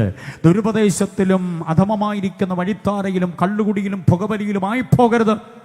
അവനെ എനിക്ക് നേടണം എന്ന ആത്മഭാരം അകത്തുണ്ടാകുമ്പോൾ അതിന് നമ്മളെ പ്രയോജനപ്പെടുത്തുന്ന ശക്തിയാണ് ദ പവർ എന്ന് പറയുന്നത്. മനസ്സിലായോ? വേറെ രണ്ടാമതൊരു ശക്തിയുണ്ട്. അതെന്താണെന്നറിയാമോ? 2 കൊരിന്ത്യർ 4:7 2 കൊരിന്ത്യർ 4:7 പറയുന്നത് അത്യന്ത ശക്തി എന്നാണ്. അത്യന്ത ശക്തി. എങ്കിലും ഈ അത്യന്ത ശക്തി ഞങ്ങളുടെ സ്വന്തമല്ല, ദൈവത്തിൻ്റെ ദാനമത്ര എന്ന് വരേണ്ടതിന് എവിടെ പകർന്നിരിക്കുന്നു? ഇത് ഞങ്ങളുടെ മൺപാത്രങ്ങളിൽ, നമ്മുടെ ശരീരങ്ങളിൽ പകർന്നിരിക്കുന്ന അത്യന്ത ശക്തി. അത്യന്ത ശക്തി എന്നുള്ളതിന് മലയാളത്തിൽ അത്യന്ത ശക്തി എന്നൊക്കെ പറയുമ്പോൾ നമുക്കത് അത്ര കണ്ടാഴത്തിൽ ബോധ്യമാകില്ല. പക്ഷേ അത്യന്ത ശക്തിയെക്കുറിച്ച് പഠിക്കുമ്പോൾ എക്സലൻസി പവർ എന്നാണ്. The excellency power. ഇംഗ്ലീഷ് വേർഷനിൽ കൊടുത്തിരിക്കുന്ന പ്രയോഗം അത് എക്സലൻസി പവർ എന്ന് പറഞ്ഞാൽ എന്താണെന്നറിയാമോ? നാട്ടിൽ ക്രിസ്തു പരിജ്ഞാനത്തോടെ ജീവിക്കുക, ക്രിസ്തുയേശുവിനെ കുറിച്ചുള്ള പരിജ്ഞാനത്തിൻ്റെ തേജസ് നമ്മിൽ വെളിപ്പെടുത്തിക്കൊണ്ട് ജീവിക്കാൻ. അതിനാണ് എക്സലൻസി പവർ.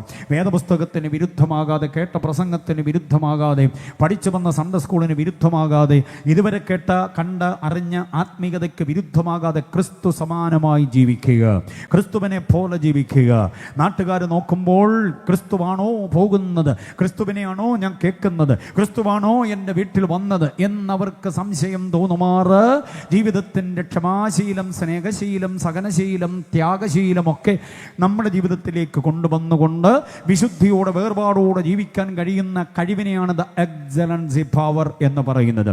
ദാഷ്ട്യമോ ധിക്കാരമോ താൻപോരുമയോ അഹന്തയോ അഹങ്കാരമോ ഇല്ലാതെ എൻ്റെ ശരീരം ദൈവത്തിൻ്റെ മന്ദിരമാണെന്ന വീണ്ടും വിചാരത്തോടെ വിശുദ്ധിയിൽ തന്നെ നിലനിന്നുകൊണ്ട് അതെവിടെ പോയാലും, സ്വദേശത്തോ വിദേശത്തോ എവിടെ പോയാലും ക്രിസ്തുവിന് വേണ്ടി ശരീരത്തെ സമർപ്പിച്ചു കൊടുത്തുകൊണ്ട് വ്യവസ്ഥിതികളിൽ നിന്ന് മാറിപ്പോകാതെ, നിയമം വിരുദ്ധമായ നടപടികളിലേക്ക് പോകാതെ, ധാർമ്മിക ബോധത്തോടെ, സാൻമാർഗിക മൂല്യത്തോടെ, ആത്മീയ അനുഗ്രഹത്തോടെ നിലകൊള്ളുവാൻ നമുക്ക് കഴിയുന്നതാണ് എന്നെന്ന് പറയുന്നത് എക്സലൻസി പവർ എന്ന് പറയുന്നത്. എന്ന് പറഞ്ഞാൽ ഒരു വാക്ക് പോലും പ്രസംഗിക്കാതെ ജീവിതം കൊണ്ട് മാത്രം ആത്മാക്കളെ നേടാൻ കഴിയുന്ന ക്വാളിറ്റിയാണ് എക്സലൻസി പവർ. എത്ര പേർ ആഗ്രഹിക്കുന്നുണ്ടത്? പ്രസംഗിക്കാൻ എനിക്കറിയില്ല, അങ്ങനെ മറ്റുള്ളവരോട് പറയാൻ എനിക്കറിയില്ല, പക്ഷേ വിശ്വാസം അനുസരിച്ച് ജീവിക്കാൻ അറിയാമോ? അങ്ങനെ ജീവിച്ചാൽ മതി. ആ ജീവിതത്തിൻ്റെ പവിത്രത കണ്ട ആളുകൾ യേശുവിലേക്ക് വരും. അതിനാണ് എക്സലൻസി പവർ എന്ന് പറയുന്നത്. അത് നേടാൻ കഴിയണം. അടുത്ത വേറൊരു ശക്തമായത് തരം. ഇതെല്ലാം ശക്തമാണ്. എഫെസ്യ ലേഖനം 6:10 ദൈവദാസന്മാർ ഇതിൻ്റെ വ്യത്യസ്തതകൾ ജനത്തെ പഠിപ്പിക്കാൻ വേണ്ടി ഞാൻ പറയുക. എഫെസ്യ ലേഖനം 6:10 പറയുന്നത് ദ മൈറ്റി പവർ. ഒടുവിൽ കർത്താവിലും അവൻ്റെ ആമിത ബലത്തിന് ശക്തിപ്പെടണം. ആമിത ബലം എന്നുള്ളതിന് ആംഗലേയത്തിൽ കൊടുത്തിരിക്കുന്ന മൈറ്റി പവർ. മൈറ്റി പവർ എന്തിനെന്നറിയാമോ? മൈറ്റി പവർ എന്ന് പറഞ്ഞാൽ ആരാധിക്കാനും അന്യഭാഷ പറയാനും വേണ്ടിയല്ല. ദ മൈറ്റി പവർ എന്ന് പറയുന്നത് ശത്രുവിനോട് പടപൊരുതുവാനുള്ള പോരാട്ടത്തിൻ്റെ വീര്യമാണ്. മനസ്സിലാകുന്നുണ്ടോ? മുൻപോട്ട് വിടത്തില്ലെന്ന് വാദിച്ച് നിൽക്കുന്ന പോരുകളെ ശാസിക്കാനുള്ള ശക്തിയാണ് ദ മൈറ്റി പവർ. എത്ര ദൈവമക്കൾ ആഗ്രഹിക്കുന്നുണ്ട്? ഇന്നലെ ഞാൻ പറഞ്ഞില്ലേ, വാടകയ്ക്ക് സാത്താനെ ശാസിക്കാൻ വാടകക്കാരെ വിളിക്കാൻ പോകരുതെന്ന്. നാം പ്രാപിച്ച മൈറ്റി പവർ കൊണ്ടത് സാധിച്ചെടുക്കണം. എത്ര പേർ ആഗ്രഹിക്കുന്നുണ്ടത്? യേശുവിൻ്റെ നാമത്തിൽ അടങ്ങെന്ന് പറയാനുള്ള കരുത്ത് വേണം. തുള്ളി ഉറഞ്ഞിളകി ഞാൻ അതോ ഇതാന്നൊക്കെ പറയുന്നതിനെ കണ്ട് പേടിച്ചോടാതെ, അതിനെ ശാസിക്കാൻ വേറെ ആരെങ്കിലും വാടകയ്ക്കെടുക്കാൻ പോകാതെ കരുത്തോടെ അതിൻ്റെ നേരെ നിൽക്കാനുള്ള കരുത്തിനെയാണ് ദ മൈറ്റി പവർ. എത്ര ദൈവമക്കൾ അത് ആഗ്രഹിക്കുന്നുണ്ട്? നിന്റെ ശരീരം അവൻ്റെ കുടിയിരിപ്പ് അവകാശമാണെന്ന് ആഗ്രഹിച്ചുകൊണ്ട് നമ്മുടെ ശരീരം വിട്ടുപോകാതെ, നമ്മുടെ പറമ്പ് വിട്ടുപോകാതെ, നമ്മുടെ മേൽ ആധിപത്യം വ്യവസ്ഥിതി സ്ഥാപിക്കാൻ ശ്രമിക്കുന്ന ദുഷ്ടനോട് പറയണം, നിനക്കവിടെ കാര്യമില്ല, ഇറങ്ങ യേശുവിൻ്റെ നാമത്തിൽ. സകല കപടവും ധൂർത്തും നിറഞ്ഞ പിശാചിന്റെ മകനെ എന്നൊരൊറ്റ തർജനമുണ്ട്, ഒരൊറ്റ ഭത്സനമുണ്ട്. ആരാ? പൗലോസാ ചെയ്യുന്നത്. ആരോടാ? ഒരു വലിയ മാന്ത്രവാദിയോട്. എവിടെയാ? അപ്പോസ്തലപ്രവൃത്തി 13-ാം അധ്യായം 9-10 വാക്യങ്ങൾ വായിച്ചു നോക്കണം.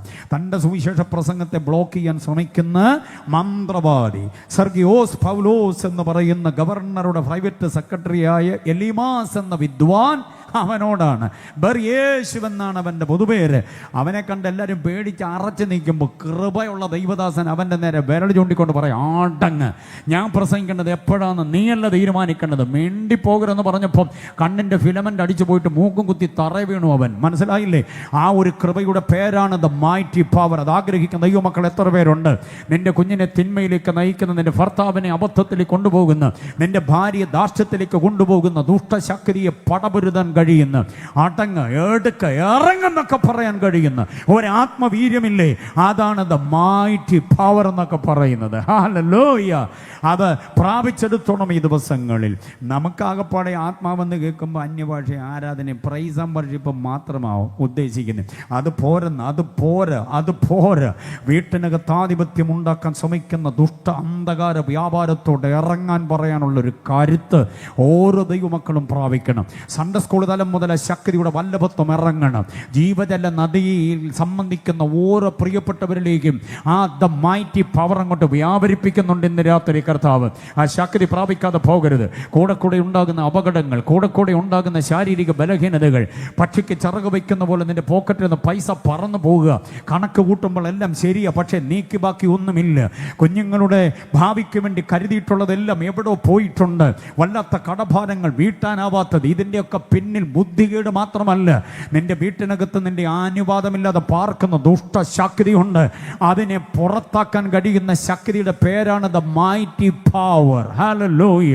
അങ്ങ് ദൂരെ നിന്ന് പായിച്ചു വിട്ടതും ആവാഹിച്ചു വിട്ടതൊക്കെ ചുറ്റിപ്പറ്റി നിൽക്കുന്നുണ്ട്.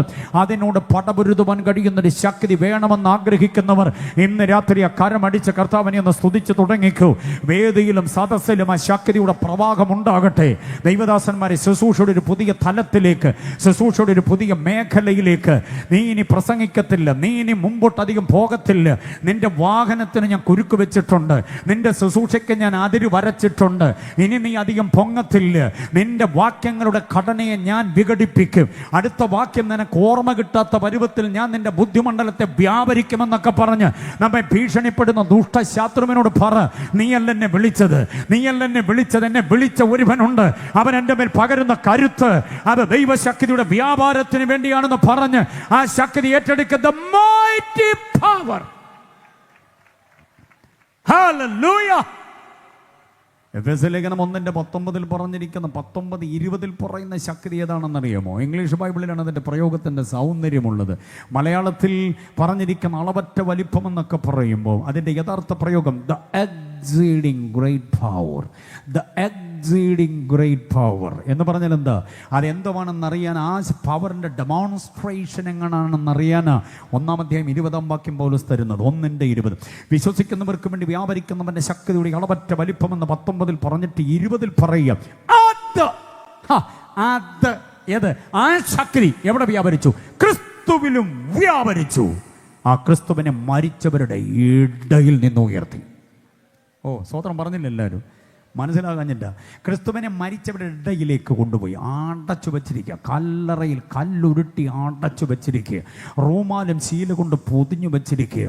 നീട്ടിപ്പിടിച്ച കുന്തം ഊരിപ്പിടിച്ച വാളുമായിട്ട് നെഞ്ചുറപ്പുള്ള ചെറുപ്പക്കാർ കാവൽ നിൽക്കുകയാണ്. ബന്ധവസാണ്. ഇനി യേശു പുറത്ത് വരത്തില്ല. തീർന്നു ഒരു ഇതിഹാസം. യഹൂദമതത്തിന് വിള്ളലുണ്ടാക്കിയ പുരോഹിതന്മാർ പോലും രക്ഷിക്കപ്പെട്ട് ദൈവസഭയുടെ ഭാഗമാകാൻ കാരണമായി തീർന്ന ആശാരിപ്പണിക്കാരനെ ഞങ്ങൾ ഒതുക്കി. താച്ചനെ ഞങ്ങൾ ഒതുക്കി. ബേൽസബൂലിനെ ഞങ്ങൾ ഒതുക്കി. അത്ഭുതങ്ങൾ കൊണ്ട് ജനങ്ങളുടെ ഇടയിൽ സ്വാധീനം സൃഷ്ടിച്ചവനെ ഞങ്ങൾ അടച്ചു എന്നൊക്കെ പറഞ്ഞു. അതാണ് ആ ഇടയിൽ എന്നൊക്കെ പറയുന്നത്. പക്ഷെ ആ ഇടയിൽ നിന്ന് യേശുവിനെ പുറത്തു കൊണ്ടുവന്ന ശക്തി ഉണ്ടല്ലോ, അതാണ് അളവറ്റ വലിപ്പം. അതാണ് നമുക്ക് തരാമെന്ന് കർത്താവ് പറഞ്ഞിരിക്കുന്നത്. ഇപ്പോഴും ശ്രദ്ധിച്ചു നോക്കിയാൽ അറിയാം, നീ ഇപ്പോഴും ചിലതിന് ഇടയിലാണ്. അസൂയാലുക്കളുടെ ഇടയിൽ, സ്വാർത്ഥതയുള്ള ആളുകളുടെ ഇടയിൽ, നമുക്ക് പാരവയ്ക്കുന്നവരുടെ ഇടയിൽ, നിന്റെ അവസരങ്ങളെ താട്ടിമാറ്റുന്നവരുടെ ഇടയിലാണ്. കാണുമ്പോൾ ചിരിക്കുകയും കൈതരികയും ഒക്കെ ചെയ്താലും നീ വേദി കയറരുതെന്ന് പറഞ്ഞ് നിനക്കെതിരെ പാരവയ്ക്കുന്നവരുടെ ഇടയിലാണ് ഇപ്പോഴും. അവരുടെ ഇടയിൽ നിന്നെ പൊക്കാൻ കഴിയുന്ന ഒരു ശാക്തിയുണ്ട്. അതാണ് ദ എക്സീഡിങ് ഗ്രേറ്റ് പവർ. വിശ്വസിക്കുന്നവരിലേക്ക് അത് വ്യാപരിക്കുകയാണ് ഇന്ന് രാത്രിയിൽ. വിശ്വസിക്കുന്നവർക്ക് നമ്മെ അടച്ചു വെച്ചിരിക്കുന്നതിനകത്തുനിന്ന് തുറന്ന് പുറത്തു കൊണ്ടുവരുന്ന ആ ദൈവശക്തിയുടെ വ്യാപാരം ഏറ്റെടുക്കുന്നവർ എത്ര പേരുണ്ട് ഇന്ന് രാത്രിയിൽ? ആരാധിച്ചു. സമയം നോക്കരുത്. ഇന്ന് രാത്രി ദൈവശക്തിയുടെ വ്യാപാരം പ്രാപിക്കാതെ പന്തൽ വിട്ടു പോകരുത്. മഴയില്ലാത്തൊരു രാത്രി ദൈവം നമ്മെ ഇവിടെ കൊണ്ടുവന്നത് ഇടിച്ചുകുത്തി കഴിഞ്ഞ ദിവസങ്ങൾ മഴ പെയ്തിട്ട് സമാപന രാത്രി മഴവെള്ളം വീണ് ആ അന്തരീക്ഷമില്ലാതാകാതിരിക്കുക ദൈവം നമ്മോട് കരുണ ചെയ്തപ്പോൾ ദ എക്സീഡിങ് ഗ്രേറ്റ് പവർ പ്രാപിച്ച് നീ അടഞ്ഞുപോയ ചില മേഖലകളിൽ നിന്ന് നിന്നെ പുറത്തു കൊണ്ടുവരുന്ന ദൈവ കൃപയുടെ വ്യാപാരം.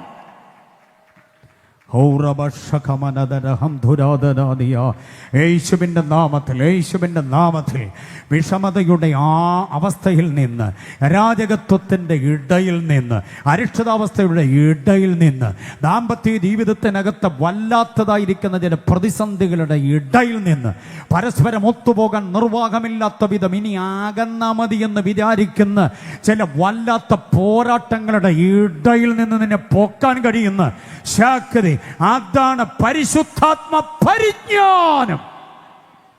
ഹല്ലേലൂയ. അപ്പൊ സത്യദൈവ പരിജ്ഞാനം, ക്രിസ്തു പരിജ്ഞാനം, പരിശുദ്ധാത്മ പരിജ്ഞാനം, ഇതെല്ലാം കൂടെ പ്രാപിക്കാതെ ആത്മരക്ഷയൊന്നും കിട്ടത്തില്ലെന്ന്. ഈ പരിജ്ഞാനങ്ങളിലേക്ക് വരണം. ആത്മരക്ഷ പ്രാപിച്ചവൻ ഈ പരിജ്ഞാന പൂർത്തി പ്രാപിക്കണം. ദൈവത്തിൻ്റെ പരിശുദ്ധാത്മാവ നമ്മെ ആത്മരക്ഷയിലേക്ക് നയിക്കുക. രക്ഷാപരിജ്ഞാനം എന്ന് പറയുന്ന അനുഗ്രഹീതമായൊരു വാക്യത്തെ ഞാൻ ആദ്യം വായിച്ചു കേൾപ്പിച്ചില്ലേ? ലൂക്കോസ് 1:77 വാക്യം. രക്ഷാപരിജ്ഞാനത്തിൻ്റെ പൂർണ്ണത മനസ്സിലാക്കണമെങ്കിൽ വേറൊരു പരിജ്ഞാനം ഇതിനിടയിൽ കയറി വരണം, ക്രോസായി കയറി വരണം. ആ പരിജ്ഞാനം ഏതാണെന്നറിയാമോ? പാപപരിജ്ഞാനമാണ്. റോമാലേഖനം 3:20 വാക്യം വായിക്കുമ്പോൾ, റോമർ 3:20, ന്യായപ്രമാണം കൊണ്ട് ഒരു ജഡവും നീതീകരിക്കപ്പെടുന്നില്ല, പാപത്തിൻ്റെ പരിജ്ഞാനം അത്രയേ വരിക. രക്ഷാപരിജ്ഞാനത്തിൻ്റെ പൂർണ്ണത പ്രാപിക്കണമെങ്കിൽ പാപപരിജ്ഞാനത്തെ അറിയണം. പാപപരിജ്ഞാനം ലഘുവായിട്ട് അതിനെ പറഞ്ഞ് ഞാൻ എൻ്റെ വാക്കുകൾ അവസാനിപ്പിക്കാം. ശ്രദ്ധിച്ചു കേട്ടോണം. രക്ഷാപരിജ്ഞാനത്തിൻ്റെ പൂർണ്ണത പ്രാപിക്കണമെങ്കിൽ പാപം എന്ന വിഷയത്തെ അറിയണം. പാപമാണ് മനുഷ്യനെ അധമമാക്കി മാറ്റിയത്. പാപത്തിൽ നിന്നാണ് മനുഷ്യന് രക്ഷ പ്രാപിക്കേണ്ടത്. പാപമെന്ന് പറയുന്ന മാരകമായിരിക്കുന്ന ശക്തിക്ക് അടിമപ്പെട്ടു പോയ, അധീശത്വമായി പോയ, ആധിപത്യ വ്യവസ്ഥതയിലേക്ക് കാണ്ടുപോയ മനുഷ്യനെ രക്ഷിക്കേണ്ടതിനാണ് അത്യുന്നതനായ ദൈവം തൻ്റെ പുത്രനായി ക്രിസ്തുവിനെ നമുക്ക് വേണ്ടി പരമയാഗമാക്കിയതും തൻ്റെ പരിശുദ്ധാത്മാവിനെ നമ്മെ ആ സുവിശേഷത്തിലേക്ക് നയിപ്പാൻ നമുക്ക് തന്നിരിക്കുന്നതും. കണ്ടോ? അതുകൊണ്ട് തന്നെ രക്ഷാപരിജ്ഞാനത്തിൻ്റെ ആഴം പ്രാപിക്കാൻ പാപപരിജ്ഞാനം അറിഞ്ഞേ പറ്റൂ. ന്യായപ്രമാണത്തിൻ്റെ ചൊൽത്തുകൾ, ന്യായപ്രമാണത്തിൻ്റെ എല്ലാ ആചാരങ്ങളും അനുഷ്ഠാനങ്ങളും യാഗയോഗ കർമ്മങ്ങളും പരിച്ഛേദനയും പൗരോഹിത്യവും ഒന്നും പാപത്തിൻ്റെ പരിജ്ഞാനം, പാപപരിഹാരം വരുത്താൻ പറ്റില്ല. പകരം പാപപരിജ്ഞാനമേ വരുത്താൻ കഴിയുന്നുള്ളൂ. പാപപരിജ്ഞാനം, പാപം എന്താണെന്നുള്ള അറിവാണ് പാപപരിജ്ഞാനം എന്ന് പറയുന്നത്. ദൈവമക്കൾ അറിയേണ്ടതിന് വേണ്ടി ഞാനൊരു വിചാരം ഇങ്ങനെ നിങ്ങൾക്ക് നൽകാം. കുറിച്ചെടുക്കാൻ ആഗ്രഹിക്കുന്നവർ കുറിക്കണം. പാപം ചെയ്തത് മനുഷ്യനാണെങ്കിലും പാപമെന്ന പദം ഉരിയാടുന്നത് അത്യുന്നതനായ ദൈവമാണ്. പാപമെന്ന പദം ആദ്യം ഉരിയാടുന്നത്, ആദ്യം പാപമെന്ന് മിണ്ടുന്നത് ദൈവമാണെന്ന് പഠിക്കണം. എവിടെയാണ്? ഉൽപ്പത്തി പുസ്തകം 4 അതിൻ്റെ 7 വാക്യം. പാപം ചെയ്തത് മനുഷ്യനാണ്, പക്ഷേ പാപമെന്ന പദം ആദ്യം ഉരിയാടുന്നത് ദൈവമാണ്. വേദപുസ്തകത്തിൽ ആദ്യം പാപമെന്ന പദം കാണുന്നത് ഉൽപ്പത്തി 4:7 വാക്യമാണ്. വേദപുസ്തകത്തിൽ പാപമെന്ന പദം ഏറ്റവും ഒടുവിൽ കാണുന്നത് വെളിപ്പാട് പുസ്തകം 18:5. 2 വാക്യങ്ങൾ ഓർത്തോണം. അങ്ങേയറ്റത്തെ സർവ്വക്കല്ലും ഇങ്ങേയറ്റത്തെ സർവ്വക്കല്ലും പാപം നിമിത്തമുള്ളത് ഞാൻ ഊന്നിത്തരികയാണ്. കേട്ടോണേ. ഉൽപ്പത്തി പുസ്തകം 4:7 വാക്യത്തിലാണ് പാപമെന്ന പദം ആദ്യമുള്ളത്. ഉൽപ്പത്തി പുസ്തകം 4:7 തുടങ്ങുന്ന പാപമെന്ന പദത്തെ എണ്ണി എണ്ണി എണ്ണി എണ്ണി എണ്ണി ഓരോ പുസ്തകങ്ങളിലൂടെ കയറിയിറങ്ങി വന്നാൽ വെളിപ്പാട് പുസ്തകം 18:5 അവസാനമായി നാം അത് കാണുക. അങ്ങനെ കാണുമ്പോൾ എത്ര തവണയെന്നറിയാമോ? മലയാള വേദപുസ്തകത്തിൽ 570 തവണ പാപമെന്ന പദമുണ്ട്. 570. മറക്കരുത്, കുഞ്ഞുങ്ങളൊക്കെ ഓർത്തോണം. ബൈബിൾ ക്വസ്റ്റനൊക്കെ ചോദിക്കാൻ കൊള്ളാവുന്നതാണ്. ആദ്യം പാപം എവിടെ? ഏറ്റവും ഒടുവിൽ പാപം എന്ന പദം എവിടെ? ആകെ 570 തവണയാണ്. 570 തവണ ആവർത്തിക്കപ്പെടുന്ന പാപമെന്ന പദം എഴുത്തുകാർക്ക് ഭയങ്കര ഇഷ്ടമായതുകൊണ്ടല്ല, പാപത്തോട് നമ്മൾ അകന്നു നിൽക്കുവാൻ നമ്മളെ ഉദ്ബോധനം ചെയ്യുകയാണ്, നമുക്ക് വാർണിംഗ് തരികയാണ്. ഈ 570 തവണയുള്ള പാപമെന്ന പരാമർശത്തിൽ ഏറ്റവും ഘനഗാംഭീര്യമായതും ഉന്നം പഴക്കാതെ മിസൈൽ കണക്ക് നെഞ്ചകത്തിലേക്ക് വന്നു കയറുന്ന ഊറ്റമുള്ള മൂർച്ചയുള്ളൊരു വാക്യമുണ്ട്. അത് 4 അതിൻ്റെ 7 4-ാം സങ്കീർത്തനം അതിൻ്റെ 4-ാം വാക്യമാണ്. 4:4. സങ്കീർത്തനം 4:4 ഓർമ്മയുണ്ടോ? കുഞ്ഞുങ്ങളെപ്പോഴും നിങ്ങളുടെ പഠനകാലത്തിൽ, ഉപരിപഠനകാലത്തിൽ, ഉപജീവനകാലത്തിൽ മറക്കാതെ സൂക്ഷിക്കേണ്ട ഒരു വാക്യമാണ് 4:4. നടുങ്ങുവിൻ, പാപം ചെയ്യാതിരിപ്പീൻ. കണ്ടോ? നടുങ്ങണം പാപത്തിൻ്റെ മുമ്പിൽ. അരുത്, പാപത്തോട് അടുക്കരുത്, പാപം തുടരുത്, എടുക്കരുത്, പിടിക്കരുത്, കൊടുക്കരുത്, കഴിക്കരുത്, കുടിക്കരുത്, മുട്ടരുത്, തട്ടരുത്, ഉരുമരുത്, ഒരയരുത്. പാപമാണെന്നറിഞ്ഞാൽ മാറി നിന്നോണം. കാരണം ഈ ശരീരം അശുദ്ധമാകരുത്, മനസ്സും മനസാക്ഷിയും അവയവ വ്യവസ്ഥതയും പാപത്താൽ മലീമസമായി പോകരുത്. അതുകൊണ്ട് നടുങ്ങണം, പാപം ചെയ്യരുതെന്ന് പറയുന്നത്. വേദപുസ്തകത്തിൽ ഉജ്ജ്വലമായ ലേഖനമാ പുതിയ നിയമത്തിലെ റോമാലേഖനം. 55 പ്രാവശ്യമാണ് പാപം പാപം പാപം പാപം എന്നുള്ള പദം കാണുന്നത്. പാപം എന്ന പദം 55 പ്രാവശ്യമാണ് റോമാലേഖനത്തിൽ. അത് കഴിഞ്ഞ പിന്നെ ഏറ്റവും കൂടുതലുള്ളത് 32 പ്രാവശ്യം ലേവ്യ പുസ്തകത്തിലാണ്. അത് കഴിഞ്ഞാൽ ഏറ്റവും കൂടുതലുള്ള 5 അധ്യായമുള്ള 1 യോഹന്നാന്റെ ലേഖനത്തിൽ 27 പ്രാവശ്യം പറയുന്നുണ്ട് പാപം പാപം പാപം എന്ന പദം. സ്തോത്രം.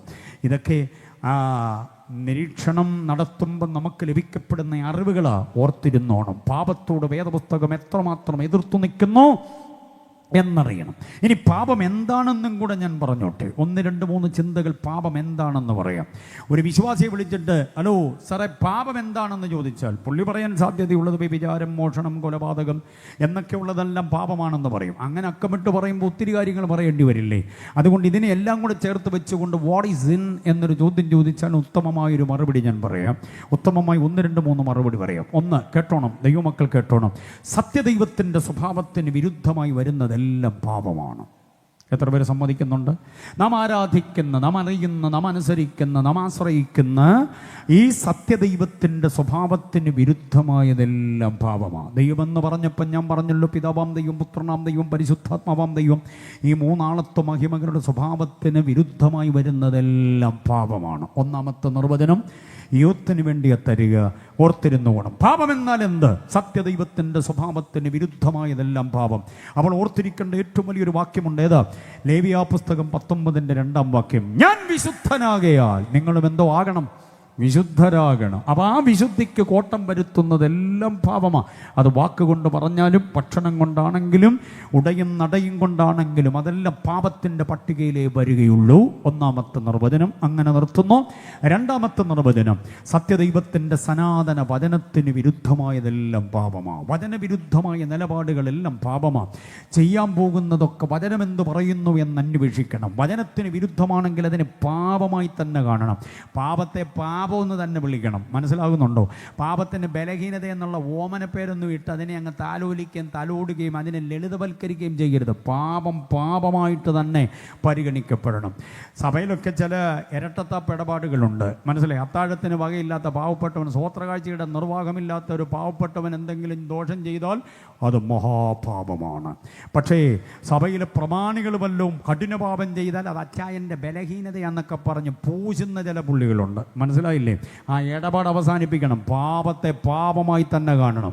സ്വോത്രകാഴ്ച പാത്രത്തിൽ കനം കുറഞ്ഞു പോയാലും പാപം ചെയ്തവനോട് പറയണം അത് പാപമാ വചനപ്രകാരം. വാക്യം കൃത്യമായി എടുത്തു കൊടുത്തിട്ട് പറയണം ഈ വചനപ്രകാരം അച്ചായൻ ചെയ്തത്, ആൻറ്റി ചെയ്തത് പാപമാണെന്ന് പറയണം. അതങ്ങനെ അവരുടെ ഔദാര്യം വാങ്ങിച്ചെന്ന് ജീവിക്കുന്ന ഒരു പുള്ളിക്ക് അച്ചായൻ്റെയും പ്രമാണിയുടെയൊക്കെ നേരെ നിന്ന് പാപമാണെന്ന് പറയാൻ ചിലപ്പോൾ ബുദ്ധിമുട്ടുണ്ടാവും. കർത്താവിൻ്റെ ശുശ്രൂഷക്കാരത്തിയാണെന്നുള്ള ബോധത്തോടെ നിൽക്കണം. മനസ്സിലാകുന്നുണ്ടോ? നമുക്ക് ഈ ആവശ്യമില്ലാത്ത ഔദാര്യദാനങ്ങളൊന്നും വാങ്ങിച്ച് കൂട്ടരുത്. അമ്മമ്മയുടെ വക ഫ്രിഡ്ജ്, അച്ചായൻ്റെ വക കമ്പ്യൂട്ടർ, പിള്ളേർക്ക് ഫോണ്, ഇതൊക്കെ വാങ്ങിച്ചു തന്ന പുള്ളി മഹാപാപം ചെയ്താൽ അതിനെ പാപമൊന്നും വിളിക്കാൻ പറ്റത്തില്ല, ബലഹീനതയെന്നേ പറയാൻ പറ്റത്തുള്ളൂ. പിണങ്ങിയോ? അല്ല, എന്നോട് പിണങ്ങിയോ? എന്നാൽ ഞാൻ ഇപ്പം നിർത്താം. പറഞ്ഞ വസ്തുത മനസ്സിലായോ? വചനത്തിന് വിരുദ്ധമായി വരുന്നതെല്ലാം എന്തുവാണ്? അതെത്ര വലിയ സമ്പന്നം ചെയ്താലും പാപം തന്നെയാണ്. 2 കാര്യം മറക്കരുത്. 1, സത്യദൈവത്തിൻ്റെ സ്വഭാവത്തിന് വിരുദ്ധമായത് പാപമാണ്. 2, സനാതന വചനത്തിന് വിരുദ്ധമായതെല്ലാം പാപമാണ്. അതിനൊരു വാക്യമെടുത്തു. ലേവ്യ 22-ന്റെ 9-ാം വാക്യം. ലേവ്യ പുസ്തകം 22-ന്റെ 9. അവിടെ പറയുന്നത് വചനത്തെ നിസ്സാരമാക്കി നിങ്ങളുടെ മേൽ പാപം വരാതിരിക്കേണ്ടതിന്. വചനത്തെ നിസ്സാരമാക്കുന്നവൻ പാപം വരുത്തുന്നു എന്നറിയണം. വചനം അരുത് അരുത് എന്ന് പറഞ്ഞിരിക്കുന്നത് അരുതുകളാണ്. വചനം ചെയ്യണമെന്ന് പറഞ്ഞത് ചെയ്തേ പറ്റൂ. അതിന് വിരുദ്ധമായി വരുന്നതെല്ലാം എന്താണ്? പാപമാണ്. അതുകൊണ്ട് പാപപരിജ്ഞാനത്തെ പ്രാപിക്കണം. അടുത്ത സംഗതി കേട്ടോണം. അടുത്ത സംഗതി അല്പം കൂടെ ഗൗരവമാണ്. ഇതെല്ലാം ഗൗരവമാണ്. അടുത്ത കേൾക്കണേ. സത്യസഭയുടെ സംസ്കാരത്തിന് വിരുദ്ധമായതെല്ലാം പാപമാണ്. സത്യസഭയുടെ സംസ്കാരം വെറുതെ സഭയല്ല നമ്മുടേത്, സത്യസഭയാണ്, സത്യമാർഗമാണിത്, സത്യദൈവത്തിൻ്റെ സഭയാണിത്, സത്യമെന്ന ക്രിസ്തു തലയായിട്ടുള്ള കൂട്ടമാണിത്, സത്യ ആത്മാവിനാൽ നടത്തപ്പെടുന്നത്. അതുകൊണ്ടാണ് ഇതിനെ സത്യസഭ എന്ന് വിളിക്കുന്നത്. സത്യവചനമാണ് ഇതിൻ്റെ കോൺസ്റ്റിറ്റ്യൂഷൻ. അതുകൊണ്ടാണ് ഇതിനെ സത്യസഭ എന്ന് വിളിക്കുന്നത്. മനസ്സിലാകുന്നുണ്ടോ? അപ്പം സത്യസഭയുടെ സംസ്കാരമുണ്ട്. ആ സംസ്കാരത്തിന് വിരുദ്ധമായതെല്ലാം എന്തോ ആണ്? പാപമാണെന്ന് പഠിക്കണം. സത്യസഭയുടെ സംസ്കാരം അഭിഷേക സംസ്കാരമാണ്. ലേവ്യ 21:12, തീത്തോസ് 3:7 ഈ വാക്യങ്ങളൊക്കെ അഭിഷേക സംസ്കാരം എന്നുള്ള അനുഗ്രഹീത പ്രയോഗം നമുക്ക് നൽകി തരികയാണ്. അഭിഷേക സംസ്കാരത്തിന് വിരുദ്ധമായി വരുന്നതെല്ലാം പാപമാണെന്ന് പഠിക്കണം. ഓക്കെ, അപ്പോൾ ഈ 3 നിർവചനങ്ങൾ നാം ഏറ്റെടുക്കുമ്പോൾ പാപപരിജ്ഞാനം നമ്മിലേക്ക് വരും. ഈ പാപങ്ങളിൽ നിന്ന് നാം രക്ഷ പ്രാപിക്കേണ്ടത് രക്ഷയുടെ പരിജ്ഞാനം. അതിനെക്കുറിച്ചൊരു കാര്യം കൂടെ പറഞ്ഞ് ഞാൻ നിർത്തട്ടെ. രക്ഷിക്കപ്പെട്ടു നാം, രക്ഷിക്കപ്പെട്ടുകൊണ്ടിരിക്കുന്നു നാം, നാളെ നാം രക്ഷിക്കപ്പെടും. ആത്മരക്ഷ എന്നൊരൊറ്റ പ്രയോഗമേ ഇവിടെയുള്ളൂ.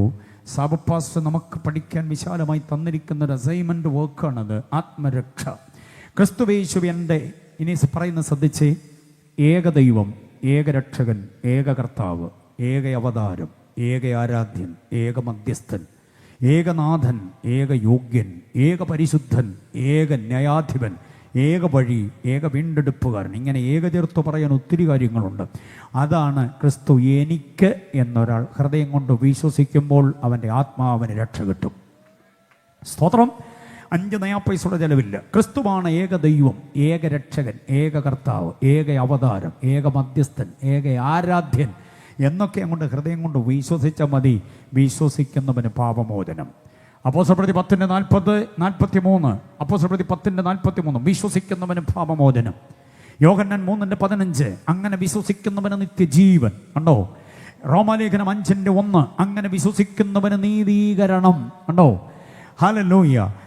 അത് മാത്രമല്ല ഗലാത്യലേഖനം 3:26 അങ്ങനെ വിശ്വസിക്കുന്നവന് പുത്രത്വം.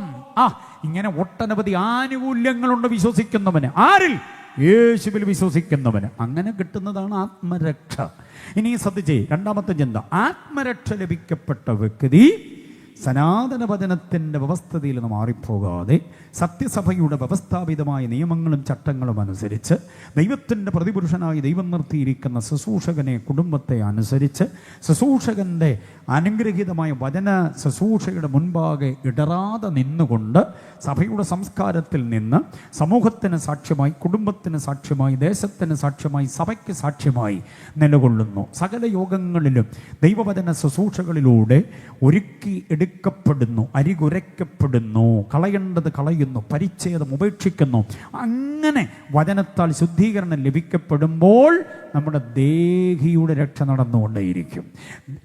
ആത്മാവിൻ്റെ രക്ഷ ഒരിക്കലായിട്ടും ദേഹിയുടെ രക്ഷ തുടർമാന പ്രക്രിയയായിട്ടുമാണ്. അതുകൊണ്ടാണ് പത്രോസ് പറയുന്നത്, രക്ഷയ്ക്കായി വളരുവാൻ വചനമെന്ന മായമില്ലാത്ത, ബാക്കി പറ, പാൽ കുടിപ്പാൻ വാഞ്ചിക്കണം. ഈ 4 ദിവസങ്ങളിലും ആ പാൽ ഇവിടെ ഒഴുകുകയായിരുന്നു.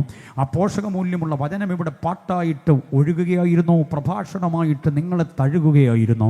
അതിലൂടെ അതിനെ നിരുപാധികം ഏറ്റെടുക്കുമ്പോഴാണ് ദേഹിയുടെ രക്ഷ സാധ്യമാകുന്നത്. ദേഹിയാണ് പാപത്തിലേക്ക് മലീമസമായി പോകുന്നത്. വിചാരമണ്ഡലത്തെ ആ ദേഹി മണ്ഡലമെന്ന് പറയുക. അരുതരുതാത്ത തോന്നലുകൾ, വിചാരങ്ങൾ, അരുതരുതാത്തത് കണ്ട് കേട്ട് കഴിച്ച് കുടിച്ചൊക്കെ പോകാനുള്ള ഉത്കടമായ ആ ഇച്ഛാശക്തി ഉണ്ടല്ലോ, അതിനെ നമ്മൾ തിരുത്തണം. ഞാനതിലേക്കില്ല, എനിക്കത് വേണ്ട, എനിക്കത് കാണണ്ട, എനിക്കത് തൊടണ്ട, എനിക്ക് നമ്പർ വേണ്ട, എനിക്ക് ബന്ധം വേണ്ട എന്ന ഉറപ്പായ തീരുമാനമെടുക്കാൻ കഴിയണം.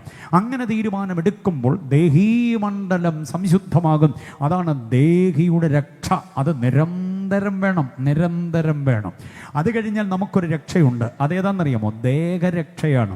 റോമാലേഖനം 13:11 നാം വിശ്വസിച്ച സമയത്തേക്കാൾ രക്ഷ ഇപ്പോൾ നമുക്ക് അടുത്തിരിക്കുന്നു. അത് നമ്മുടെ ദേഹത്തിൻ്റെ രക്ഷയാണ്. ആ ദേഹത്തിൻ്റെ രക്ഷ പ്രാപിക്കേണ്ടതിന് നാം അറിയേണ്ട ഏറ്റവും വലിയ കാര്യം എന്താണെന്നറിയാമോ? പുനരാഗമനത്തിൽ എടുത്തുകൊള്ളപ്പെടാനുള്ള യോഗ്യത. പാസ്റ്റർ ലിജോ ഇവിടെ നടത്തിയ കൺവെൻഷനിൽ കൊലോസ്യ ലേഖനം 3-ാം അധ്യായം അതിൻ്റെ 4-ാമത് വാക്യം വായിച്ചുകൊണ്ട് പുനരാഗമനത്തിൽ എടുത്തുകൊള്ളപ്പെടാനുള്ള യോഗ്യത എന്നൊരു വിഷയം ഞാനിവിടെ പ്രസംഗിച്ചതുകൊണ്ട് അത് ആവർത്തിക്കേണ്ടതില്ല. നിങ്ങളിൽ പലരും അത് കേട്ടിട്ടുണ്ടാകാം.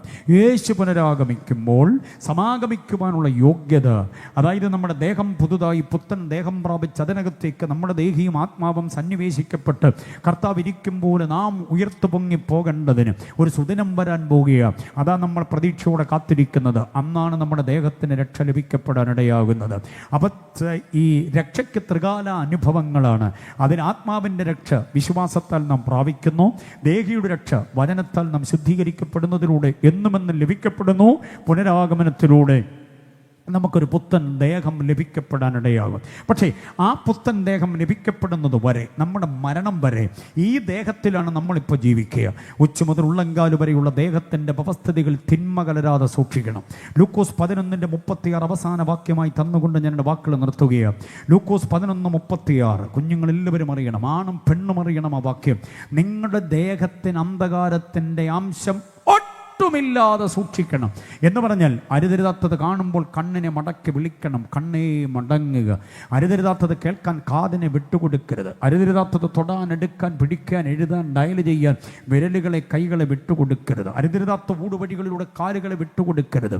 ഉച്ച മുതൽ ഉള്ളങ്കാല് വരെ ശരീരവസ്ഥതയിൽ അന്ധകാരത്തിൻ്റെ അംശം ഇല്ലാതിരിക്കണം. ആ ഒട്ടുമെന്ന പദം എനിക്കിഷ്ടമാണ്. കാരണം ഒട്ടുമെന്ന പദം വെച്ചുകൊണ്ട് വേറൊരു വാക്യമുണ്ട്. 1 യോഹന്നാൻ 1:5 വാക്യം. 1 യോഹന്നാൻ 1:5 പറയുന്നത്, ദൈവം വെളിച്ചമാകുന്നു, അവനിൽ ഇരുട്ട് ഒട്ടുമില്ല. കണ്ടോ, ഇരുട്ടൊട്ടുമില്ലാത്തൊരു ദൈവമാണ് നമ്മുടെ ദൈവമെങ്കിൽ ആ ദൈവത്തെ സേവിക്കുവാൻ ദൈവം നമുക്ക് തന്നിരിക്കുന്ന ഒരു ശരീരമുണ്ട്. ആ ശരീരത്തിൽ ഇരുട്ടൊട്ടുമില്ലാതെ സൂക്ഷിക്കാമെങ്കിൽ ആത്മരക്ഷ പ്രാപിച്ച നമുക്ക് ദേഹരക്ഷ നാളെ നമുക്ക് ലഭിക്കപ്പെടും. അത് ബോധ്യമായവർ കർത്താവിനെ സ്തുതിച്ചാട്ടെ. അത്യുന്നതനായ ദൈവത്തിൻ്റെ കരങ്ങളിൽ നിങ്ങളെ ഭരമേൽപ്പിച്ച് പ്രാർത്ഥിച്ചുകൊണ്ട് ഞാൻ എൻ്റെ വാക്കുകൾ അവസാനിപ്പിക്കുന്നു. നിജീഷ് അവർകൾ ക്ഷീമായി മുൻപോട്ട് വരുമ്പോൾ പ്രത്യാശയുടെ ഒരു പാട്ട്, ഈ പ്രാവശ്യത്തെ ജീവജല നദിയുടെ സമാപന ദിവസം ഒന്നുകൂടെ പാടി ആരാധിച്ച് സന്തോഷത്തോടെ മടങ്ങുന്നത് നല്ലതല്ലേ? ഓർപ്പിക്കാം ഞാനൊരു കാര്യം, ഒരിക്കലും മറന്നു പോകരുത്. കർത്താവിൻ്റെ മടങ്ങി വരവ് ഏറ്റവും അടുത്തിരിക്കുകയാണ്. ആ മടങ്ങി വരവില നമുക്ക് ദേഹരക്ഷ, ദേഹീരക്ഷ, ആത്മരക്ഷ, ഇതിൻ്റെ എല്ലാം കൂടെ പൂർണ്ണത പ്രാപിക്കാൻ കഴിയുക. കൈവിടപ്പെട്ടു പോകാതെ കർത്താവിൻ്റെ വരവിൽ എടുത്തുകൊള്ളപ്പെടാനിടയാകണം. ദൈവമക്കൾ ശ്രദ്ധിക്കണം ഒരു കാര്യം, എന്താണെന്നറിയാമോ? ഉറങ്ങുന്നവനെ ഉണർത്തിക്കൊണ്ടുപോകാനല്ല കർത്താവ് വരിക. ഒരുങ്ങാതിരിക്കുന്നവനെ ഒരുക്കി കൊണ്ടുപോകാനല്ല കർത്താവ് വരിക. ഒരുങ്ങിയിരിക്കുന്നവനെ കൊണ്ടുപോകാൻ, ഉണർന്നിരിക്കുന്നവനെ കൊണ്ടുപോകാനാണ് കർത്താവ് വരിക. ആ വരവെങ്കിൽ കൈവിടപ്പെട്ടു പോകാതെ എടുത്തുകൊള്ളപ്പെടേണ്ടതിനുള്ള യോഗ്യതയോടെ നിലനിൽക്കേണ്ടതിന് കർത്താവ് നിങ്ങൾക്ക് കൃപ തരട്ടെ. പയറ്റുള്ള ദേശത്തെ ഈ യോഗങ്ങൾ നിമിത്തം ദൈവം അനുഗ്രഹിക്കട്ടെ. സർവത്തിനും ആധാരമായ കർത്താവ് നിങ്ങളുടെ ജീവിതത്തെ കയ്യേൽക്കട്ടെ. വിഷമതകൾ, പ്രതിസന്ധികൾ, പ്രയാസങ്ങൾ, സാമ്പത്തിക കെടുതികൾ, ശാരീരിക രോഗബന്ധനങ്ങളൊക്കെ മാറി കർത്താവിൻ്റെ കൃപയിൽ കരുത്തോടെ നിൽക്കാനിടയാകട്ടെ. നിങ്ങളുടെ തലമുറകൾക്ക് ശുഭകരമായിരിക്കുന്ന ഭാവി ഉണ്ടാകട്ടെ. നിങ്ങൾക്കും നിങ്ങളുടെ കുഞ്ഞുകുട്ടികൾക്കും ഒരു ശുഭയാത്ര കർത്താവിൻ്റെ വരവ് വരെ ഉണ്ടാകട്ടെ എന്ന് 2 ദിവസത്തെ പ്രഭാഷകൻ എന്ന നിലയിൽ എല്ലാവരെയും അനുഗ്രഹിച്ച് ആശംസിച്ച് ഞാൻ പ്രാർത്ഥിച്ചുകൊണ്ട് ഈ ദിവസങ്ങളിൽ വചനഘോഷണത്തിന് അനുമതി നൽകി തന്ന് കർത്താവിൻ്റെ വലിയൊരു ദാസനോട് വിശേഷ വന്ദനം അറിയിച്ചുകൊണ്ട് ഇതുവരെയും സഹകരിച്ച് അല്പസമയം മുൻപോട്ട് പോയിട്ടുണ്ട്. അതിൽ ക്ഷമയോടെ കാത്തിരുന്നു, ഒരു കുഞ്ഞു പോലും എഴുന്നേൽക്കാതെ വളരെ താല്പര്യത്തോടെ വചനത്തിന് മുമ്പിൽ അമർന്നിരുന്ന നിങ്ങളോട് ഒരിക്കൽ കൂടി ഒരു ബിഗ് സല്യൂട്ട് നൽകി കൊയറിന് ഞാൻ അവസരം കൊടുക്കുന്നു. എഴുന്നേൽക്കാൻ നമുക്കെല്ലാവർക്കും